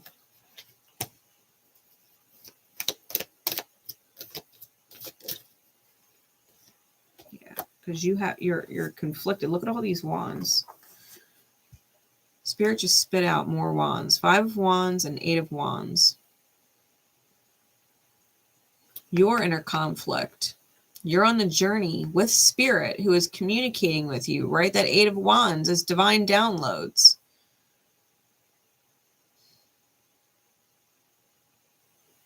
You already know. It's almost, I'm getting this like 3 strikes you're out type energy. Like you already know that you've probably been given the signs and synchronicities multiple times. And Spirit's like, listen, if you keep ignoring me, that's fine. You could stay stuck in your world, but I'm not going to focus and give you signs and syncs anymore. Like I've been giving you signs. I've been giving you messages to the point that you're literally right here. Yeah, you are who you hang around. Exactly. Exactly. Doesn't it feel good? Separate yourself from crazy energies. But like Spirit needs you to have a new foundation. You know what I mean? Like Spirit needs you to go solo dolo, hermit card, like go within. Do your healing. You're distracting yourself with this group of people. You're distracting yourself from your own healing. You're not the angel. Like that's the truth here. But you've got to be the angel for yourself first. Otherwise, they're looking at you like you're the hypocrite and you're a dreamer. And you got all this potential that you're not touching, and it's just a big joke. They feel bad for you almost. You know what I mean? They want you to stay with them on their level. They would be completely fucking happy if you honored them and spent your entire fucking life trying to heal the unhealable. People can only heal if they choose it. You are no exception. You only heal when you choose it. So whoever these people are, what are you choosing? What are you choosing?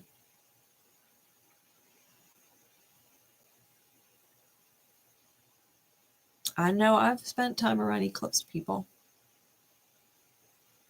I've definitely spent time around dreamers. Spent time with honey jars. Definitely spent like 4 fucking years being hung up on the circus. That whole Pluto and Capricorn transit, I fell in love with each of them.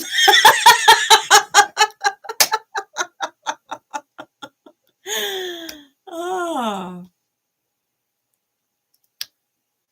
Let them go. Trust me, we'll let them go. Do not be conflicted within yourself and miss out on the reason why they're actually here. Because if you're the earth angel and that's who you are, then who are they in your mirror?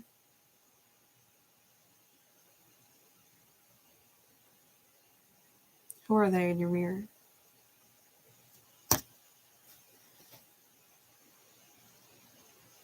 They're your angels, loving you unconditionally, pushing you to union within the self so that you can have that breakthrough that your soul needs. They'll tell you that they want you to stay in their life forever and they need you or whatever. And you'll feel that way, but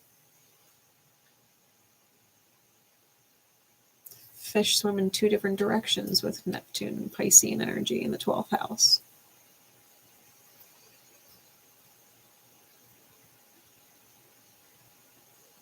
Pisces never actually say what they mean.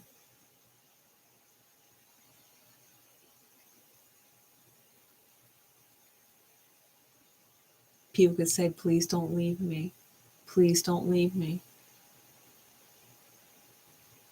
And what they're really asking for in soul is to please leave them. People need to understand the 12th house. Once you see the 12th house for what it is, and you unlift the veil off that 12th house, and you are no longer afraid. The house of self-undoing, the house of illusion, the house of fear. Once you understand the 12th house, and you are not afraid, you see crystal clear, like divinity clear. Because Pisces is the sign of the one soul, the oversoul, source creator, soul energy. Okay, and it's light. Pisces energy is fucking huge, and it's hidden behind this veil.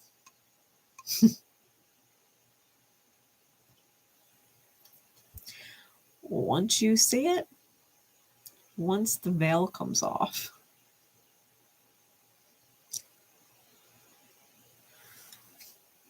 you get Nirvana. You can't get heaven. You can't get divinity here if you veil yourself from it. You have to let yourself see it first. And once you see it, and you're like, thank you so much, and you say goodbye to all of the distractions that were holding you back in your whole life, that journey starts to shift. You're in this communication with spirit. You're getting all the synchronicities and all the downloads, and that 5 of Wands turns into fucking spiritual momentum. Because let's not forget, and it's shadow, yeah. This is definitely being at war within the self. This is inner conflict.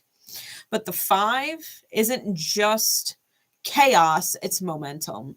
And the suit of Wands is the suit of spirit. This is spiritual momentum. When we are dealing with inner conflict, it pushes us to break out of the fucking box, to break through the damn ceiling. That's what this energy is. It's the adjutant, right? It's the sand. It's the grit inside the oyster that creates the pearl. That's 5 of Wands. That's 5 of Wands.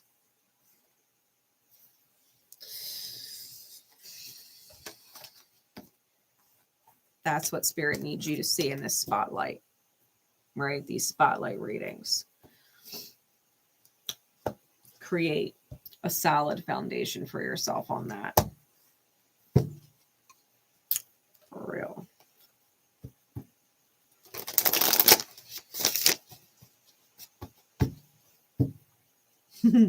Don't forget, whether you're watching this live now or in the replay, drop a like if you enjoy these. Don't forget. I greatly love you and appreciate you for it. All right. Moving forward. Glitter. Secret code name. Glitter.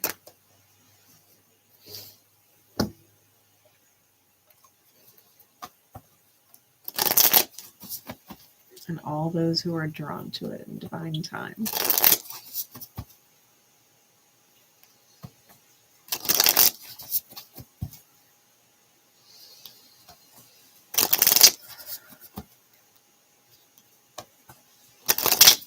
What are we spotlighting, Spirit?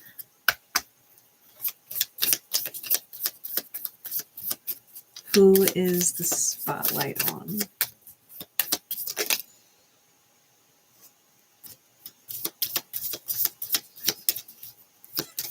I'm smiling ear to ear because the Black Swan just came out. I love the collective that follows me. I love all of my subscribers, my soul family here. Y'all are fucking amazing. You're all fucking swans and angels and shit. You're fucking awesome. You're awesome. Fucking love y'all here. Soul Tribe. Divine Rebel Diamonds. Fucking love y'all.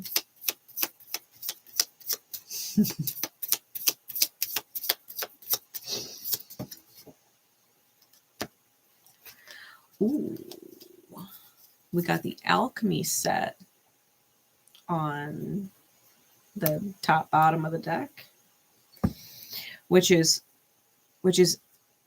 the archetypal energy of the alchemy set is literally that process, that catalytic process of turning lead to gold, right? If you've read the book, The Alchemist, it's this breaking of the self into the value of the self, where he literally starts this journey as a shepherd who likes this girl in town, and all he wants to do is impress her. And then all of a sudden there's this journey that starts to transpire. And by the end of it, he is so far removed from where he started. And yet all of the most valuable elements of who he was are still there, right? The lead turns to gold, metaphorically. And it's an excellent book. If you haven't read it, then I highly recommend it. Or you can listen to it. You can listen to the audiobook here on YouTube, which is what I've done twice now. It's a great book. It's a great book.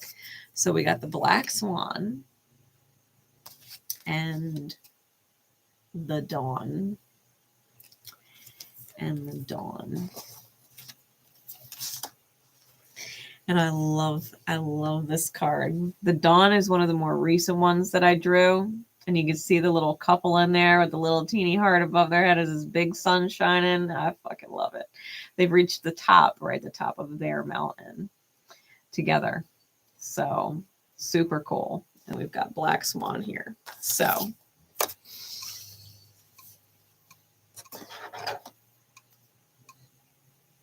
Black Swan also came out for secret code name Ruby. So if you were drawn to both, then there's a reason. Okay, there's your reason why you were drawn to both. The Black Swan came out for both readings, this one and that one. And I'm being particularly drawn to all the beautiful little starlit ripples down here. Right. There's this kind of starlight rippling in the water around the swan. And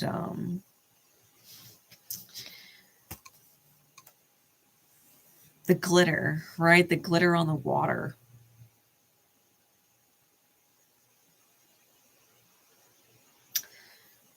It just reminded me, I was watching, I get sucked into YouTube shorts like something fierce. And it was someone talking about how they were considering keeping glitter in their pocket so that when they had like this mic drop type moment with stupid people, like, or just ignorant people, that when the mic drop moments happen, they just reach into their pocket and let the glitter fly. And I just had that pop into my head, and it kind of reminds me of like what your energy is. It's like your energy might just have this mic drop moment to it, right? Where you just leave this beautiful burst of glittering light, like this trail of light wherever you go. You know what I mean? Like you just might have this trail of healing wherever you go. And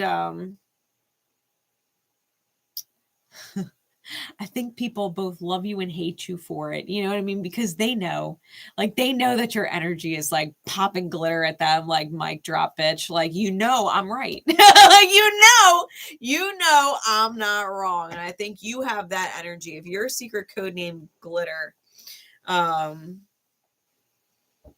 you might want to, you might want to get into your 𝐏𝐫𝐽𝐻 vibes and have that kind of, but it's like that wild kind of energy, right? That people can't tame it. It's like they want to try and tame it. They want to try and control it. They want to try and school it, right? They want it to be disciplined a certain way that they want you to be.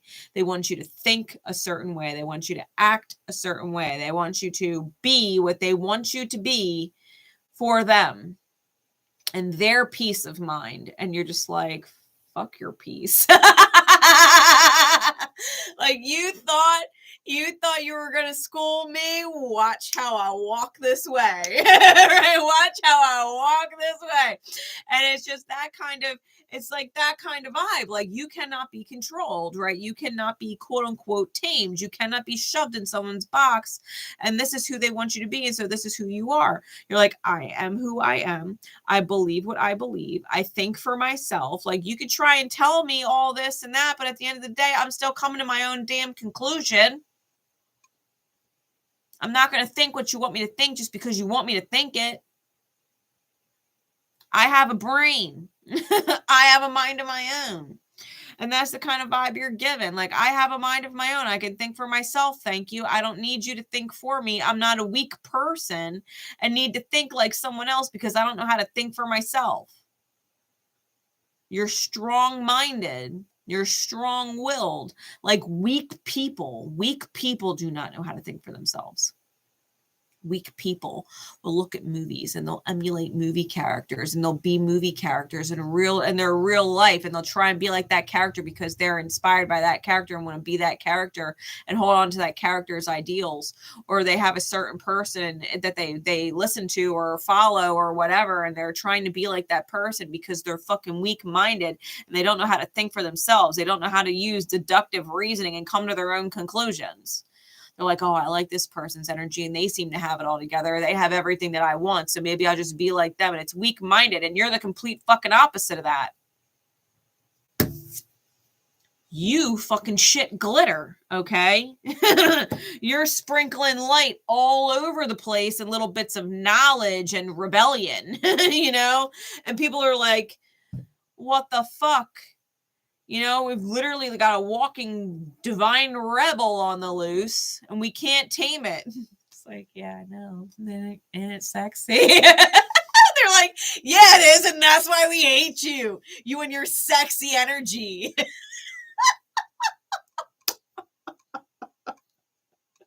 Go take your glitter and go home. Be like, I can't. The glitter's everywhere. Once the glitter's out, you can't ever really clean it up. They'll be finding your glitter on them for fucking days. For the rest of their life, that glitter will be popping up. And then we've got the dawn here, right? We've got this beautiful energy of the dawn here. So we're going to see, because the dawn is self-explanatory. The dawn is the dawn. Yeah.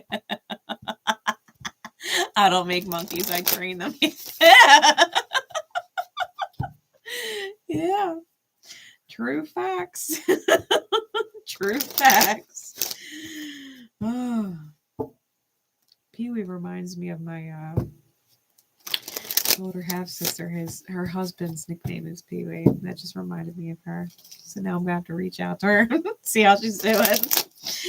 Oh. Alrighty. Clarities, please, spirit. Insight. Because I feel like the dawn is just breaking the horizon line. I don't think you're that familiar with whoever or whatever this is.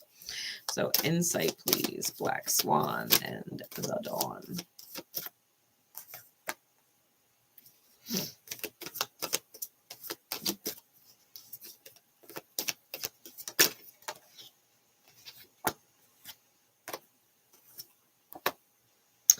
Yo, you're fucking clear as shit, okay? Clear as shit with yourself. We got the 7 of Wands reversed with the 4 of Wands, which means you don't even feel the need to explain or defend your fucking self. We've got the 6 of Swords and the Moon reversed. The 6 of Swords, forward fucking moving, clear as fucking day. You're not a wounded child. You know what I mean? Like, you have taken your wounded inner child and healed it back to health, to where you have a fully functional and clear, confident inner child. Like, when I tell you, Divine Rebel, walk in the fucking earth, sprinkling glitter everywhere because it makes your inner child feel fucking happy to be authentic. Like, that's what you're doing. That's what you're doing. Your inner child is completely fucking satisfied. It is feeling fulfilled. What you're doing now as an adult is thrilling to your inner child. Your inner child is thriving. It's thriving. What wounds? What wounds? You don't have wounds bleeding out on people that didn't cut you. Other people might, but you don't. And you're teaching them how to heal it. Like, hey, if you stop picking at that scab, it'll stop bleeding. And they're just like, I know you're right, but fuck you, I hate you. And they pick the scab, and then they hate that they picked the scab because you were right and they really don't like it. Like, that's the shit. Right? That's the shit that's going on right now. You stopped picking. You stopped picking at your wounds. You stopped reopening them, and they healed. And now you're walking around looking at other people like, hey, you should probably stop picking at that. As they're picking at it, they're just like, you're right.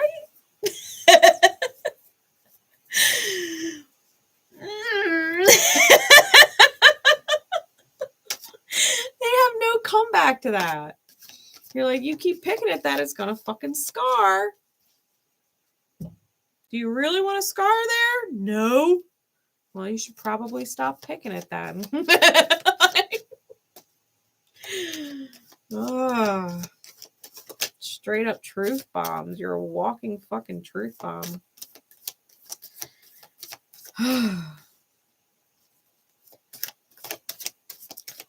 Insight into this dawn energy.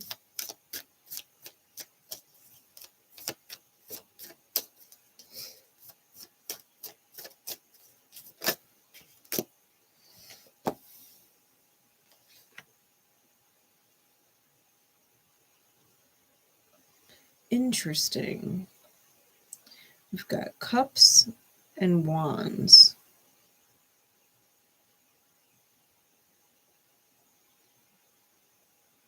Jupiter and Sagittarius energy. You might want to go watch the Sag bonus reading that I did. Because whoever this Dawn character is in your story, they might just have a Jupiter and Sag. They might just have a Jupiter and Sag. Or they have a significant Jupiter or Sagittarian placement that is playing on your own Jupiter or Sagittarian energy. But you might want to go watch the Sag bonus reading that I did for August, because I go through I do specific readings for Sag suns, Sag moons, Sag risings, Sag Jupiters, and then I did it if you're dealing with a section, right? There's timestamps in there. But I got real specific for Sag because their bonus, they got most views, likes, and comments in June. So they got like some huge reading this month for August. And I literally did a very specific energy reading for each of those Sag placements. And Sag Jupiter was one of them. You might want to go check that out. This energy, master of spirit, master of willpower, and pedestal worthy. The Queen of Cups is pedestal worthy. I've also got Aries and Scorpio here. Okay. Aries is where North Node is. And Scorpio just went through huge South Node releases. So this person is literally coming out of a Seven of Cups, where this particular deck, the one cup is rising above the Six of Cups here, right? There's this one up here and the six down here. And it's the one cup, their cup, being elevated over the sacred soulmate's cup. This person may have been confused inside of a sacred soul contract and they just mastered it, or they are literally in process of mastering it, which is why they are in the Dawn's energy. We've got Three of Coins underneath and we've got the Fool on top.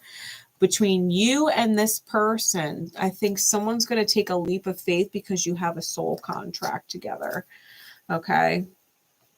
Something that is going to be really healing and manifest quite a bit for the both of you, because we've got all earth energy on the bottom of the deck. The Three of Coins has the Four of Coins behind it, the Hierophant, which is Taurean energy, and then the King of Coin, which is Capricorn energy.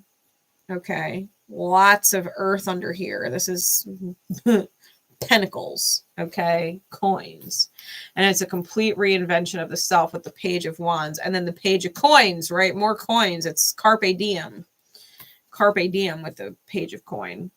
I feel like whatever this energy is, it's worth taking a leap of faith on first off, because you're fucking real clear, right? You could trust your alignment. And I think Spirit wants you to know that point blank. The energy you're in, Black Swan, not needing to defend or explain your fucking self, inner union with the fucking self, right? Moving forward, crystal clear. You know who you are. You can trust your alignment. Don't doubt your alignment. If something feels a little off, or like something's throwing you off, or you don't know why you're manifesting it, and maybe it's a trick, I think this is Spirit's confirmation for you that you can trust your energy. You could trust who's manifesting into your reality right now, because your energy is good. You've got your gold, right? You've got your gold. You've been through the wound, right? You've been through the wound. You're not bleeding on anybody anymore. You're birthing something completely new. You're birthing something completely new. You've healed, right? Chiron energy in the mirror. I think you can trust your alignment. If someone comes in, know that they're pedestal worthy. They've been through a lot. They're coming out of a lot. And I got nothing here telling me to put brakes on. I'm getting the Fool, Take Leaps of Faith, and Carpe Diem type shit. Okay.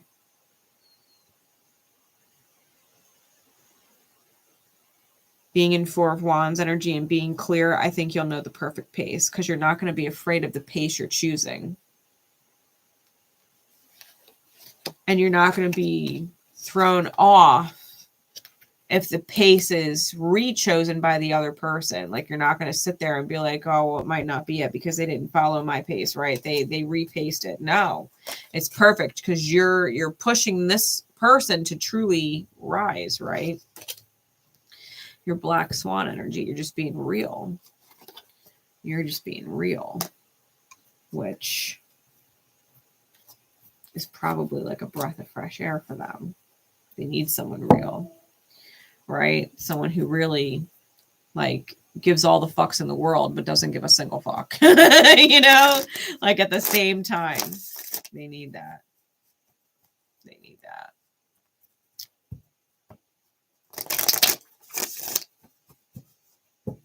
Really, Spirit wanted you to know you're in alignment. You can trust your alignment. Stay humble. Don't get fucking cocky. But trust your alignment. Trust Spirit's got you. It loves you and it's not letting you fuck up. All right? It's not letting you fuck up. You're on fucking fire. All right. And last but not least, secret code name, Theater. Secret code name, Theater.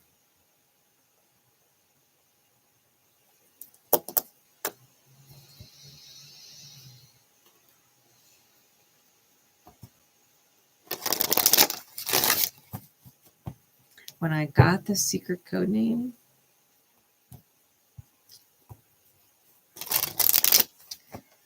I was shown the curtain closing. Like, you know how there's still the big spotlight on the red curtains, right? And the curtain closes and there's still the big spotlight shining there.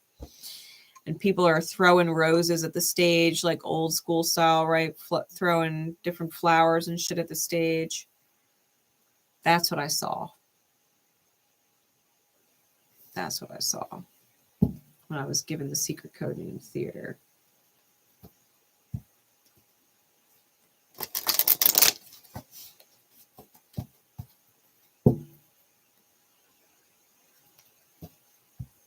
So, well, I'm curious what this ends up being about. All right. So, secret code name, Theater. And those who are drawn to it. Who's in the spotlight? Who's in the spotlight?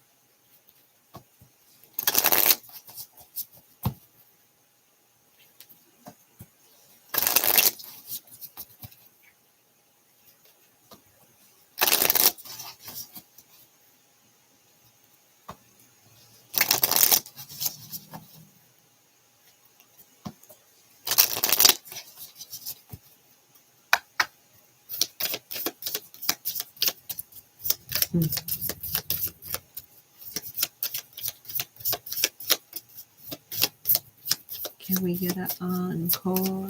Do you want more? You're fucking Jay-Z. Encore. Okay.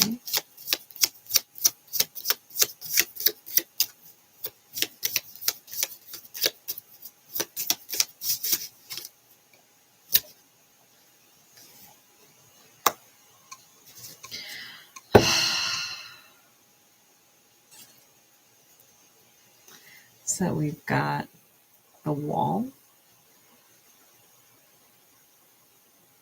Okay. That's the top bottom of the deck. With the light hammer under that. And the Honor under that.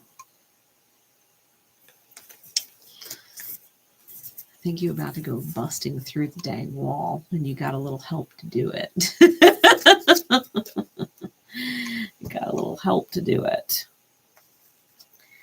Now, your energy came out as the alchemy set and the circus. Okay. You've got the alchemy set and the circus. The other person got the broken mind.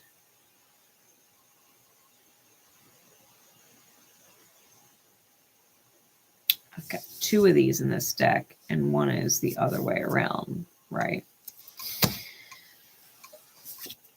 This person in particular, and to be fair, this does not feel like a romantic dynamic to me. So this is either friends or family or someone that is in close proximity to you, but it's not romantic, okay?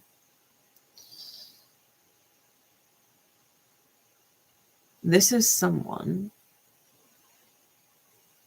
who's empathic.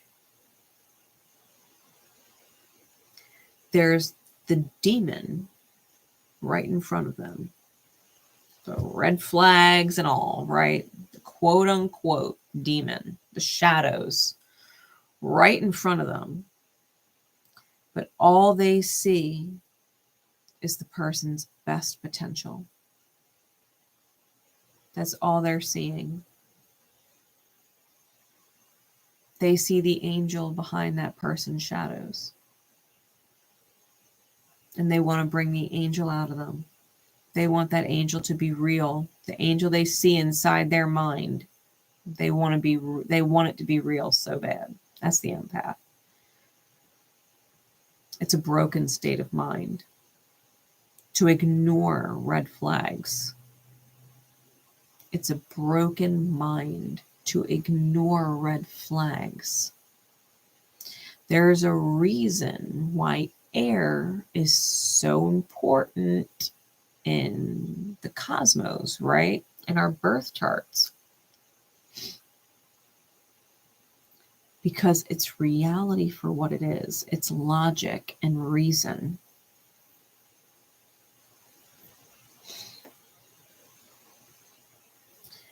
When we have a broken mind as an empath, we ignore the red flags. We ignore logic and reason. We run off water, intuition, spiritual guidance, right? We run off of our feelings. All of our drive, all of our fire goes towards this water. What happens when you put all your fire into the water? It goes out. What happens when you move your fire and put all your fire into the air? Logic and reason. Air fuels the fire. Intuition is important in order to shape the reality, to be guided through the reality, right? You put water on the earth and it literally will show you the fastest way to get to wherever it's going. The easiest way. The water will find the easiest way to get to wherever it's going. Intuition, great for navigating the reality. But to put desire and will and make all of your choices, right? Fire is choice making. All of your fire and choices based on water, throwing it into your emotions and letting your emotions choose. I'm going to do what I feel with no logic and reason. That's a broken mind. That's an empath. I'm going to ignore red flags. This is whoever you're dealing with. This is whoever's in your reality. This person is not, they're not using logic or reason. They're an empath. And empaths typically come from troubled or hard beginnings where they wanted to save or rescue all of the people that they were around. The people around them were damaged, and they wished that they would heal, and they couldn't heal them. And so they try and heal everybody else. They fall in love with people that remind them of the shadows of their mother, that remind them of the shadows of their father, and they try and heal it in other people. I couldn't heal my mother and I couldn't heal my father, so I'm going to try and heal you. I see your potential, just like I saw my parents' potential. That's where empaths come from. I just want the people I love to be happy. I just want the people I love to be at peace. I don't want them to be upset. I don't want them to struggle. Empaths.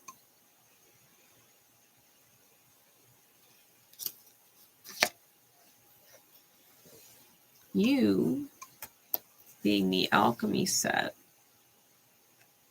and the circus,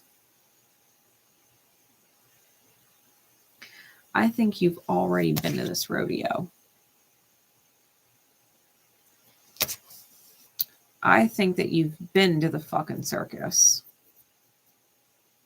And the circus, this fucking show, and it might have been your family, it might have been your upbringing, maybe your family was like a fucking circus.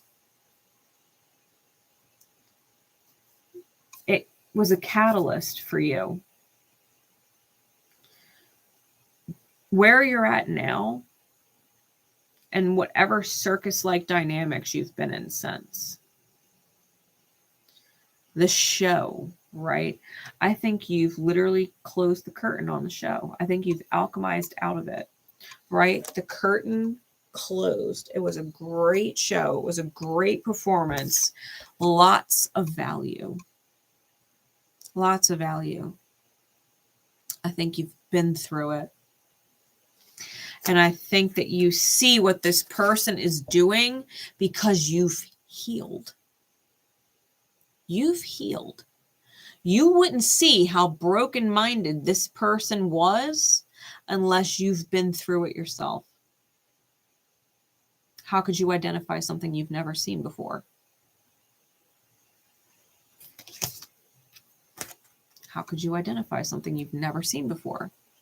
I was like, what is this? I don't know. I've never seen it before. No one knows what it is, but you know what this is. Because you used to be that. You used to be that. You're outside of that now, but you still see it a mile away.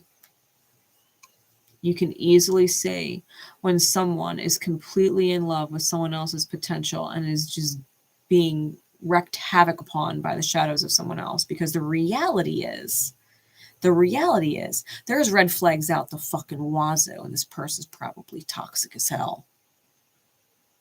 Toxic as hell for this person. But they love them, and they're the best thing since dirt cake. Like, no, honey, they're not the best thing since dirt cake. They're dirt, hon. There's a difference. That's not sweet, delicious dirt dessert. That's real dirt. And them is real worms. Okay, real worms in the dirt. Like, stop eating that dirt, pretending it's delicious. It's not delicious. Their ghosting you is not delicious. Them talking to other people is not delicious. Them being demeaning, right, condescending is not delicious, sweetheart. You spending all your time, money, presence on them, and them not doing shit for you to show you that they're appreciative of you in return. Yeah, that's not delicious. Yeah. I think what you're realizing is, right now, my monkey's not my circus, right? I'm just seeing that comment from Meddings. I think what you're in perfect timing. I think what you're realizing is this person that you're dealing with, either you're going to help this person see or you're not. And I wouldn't keep trying, because if they don't see the first time you explain it and they don't see the second time you explain it, and they're dead set on staying broken-minded, then the best thing you can do is not get sucked in to their circus.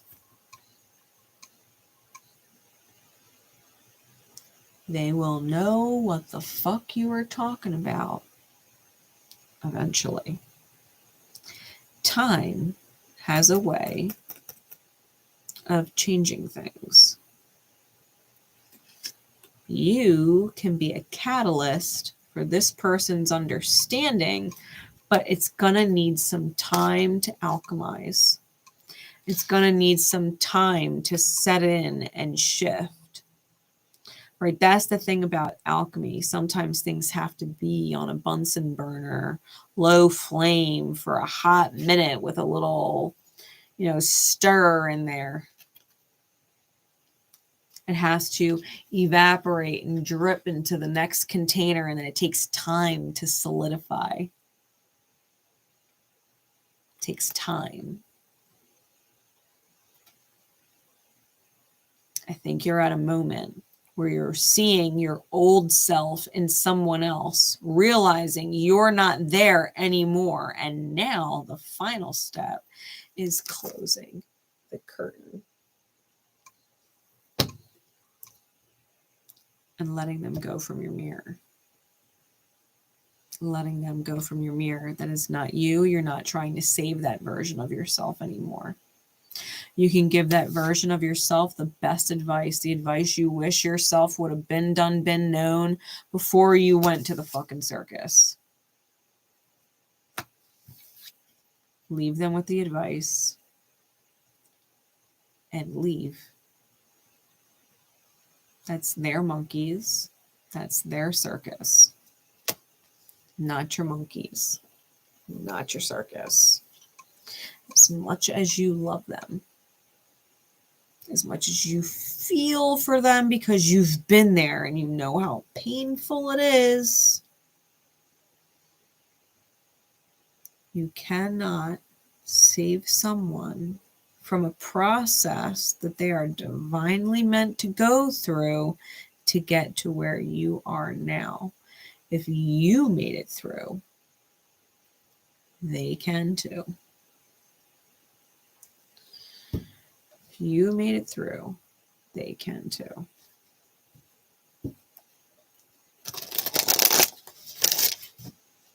Plus, us fucking humans have that thing where the more you tell somebody not to do it, the more they do it.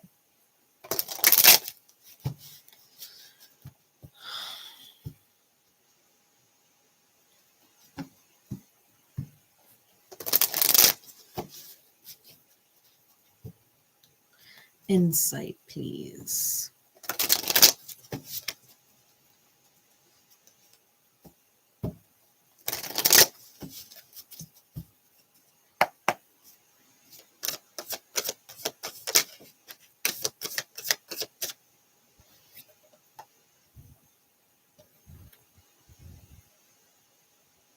Yeah, your compassion for them is actually putting the sunshine in reverse. You've got the sun in reverse with the Page of Cups. You're holding a lot of compassion and empathy for them. And what you're not realizing, because they're in your mirror, right, is you're doing the same thing they are.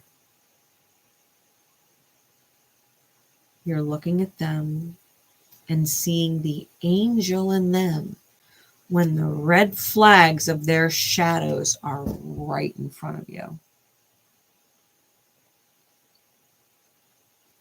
Their red flags and their shadows are right in front of you, and you're registering them as the angel. Did you or did you not, in this process, have to face your own shadows, have to face your own demons, have to find your own value? This person's in your mirror because you're doing the same thing they are. They're doing it with whoever you know is definitely toxic, and you're doing it to them, not realizing they're toxic for you. That's why I said you got to leave this person no matter how much you care about them. Because you're doing the same thing. The same thing they are with them. They got shadows they need to heal that you're ignoring.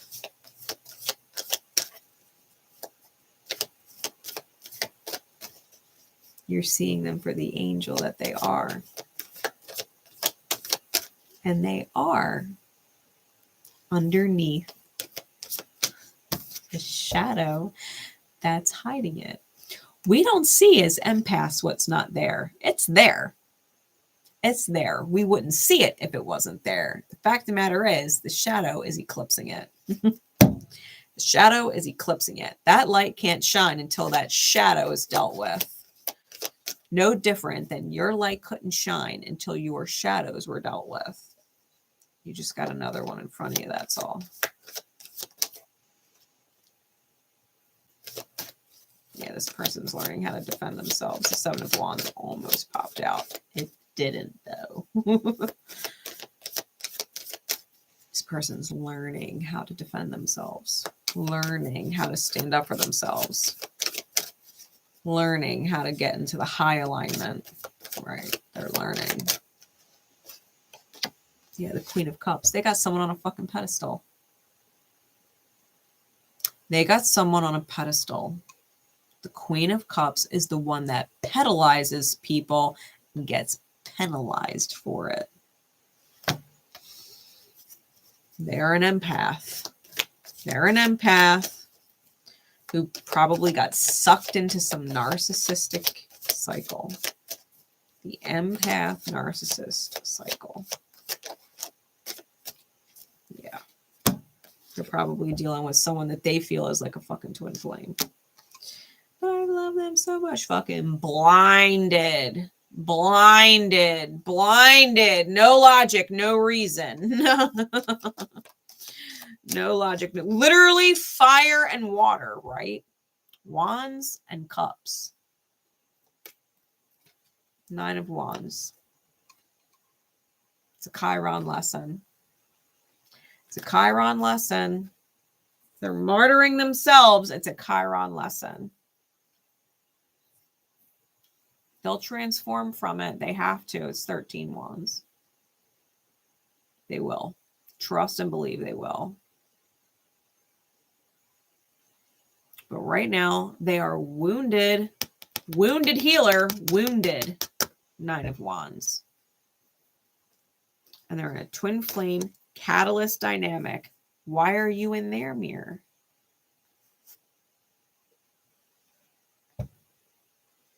Because they're going through the alchemical process with the big fucking show. It's the big show. They're inside the circus.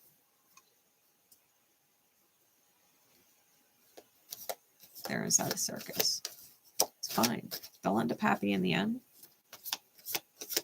They'll figure it out. They will figure it out. They will find their strength. They're learning how to humble their ego that thinks they could fucking heal somebody. They think they could heal somebody. Did you or did you not think the same? They think they could heal somebody. And we can only heal ourselves. We are the only person in the whole fucking world that we can heal.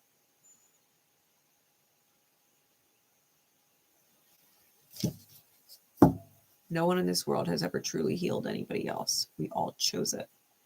Healing is a choice. Temperance on the bottom. It's alchemy. We choose it. They'll choose it. They'll choose it. Because you crossed their path and showed them what it looks like to walk out the circus for a reason. You were meant to cross their path for a reason.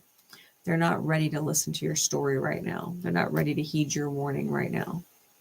They're enjoying the show. They're enjoying the show. Who doesn't enjoy a good drama with the right villain and a beautiful hero?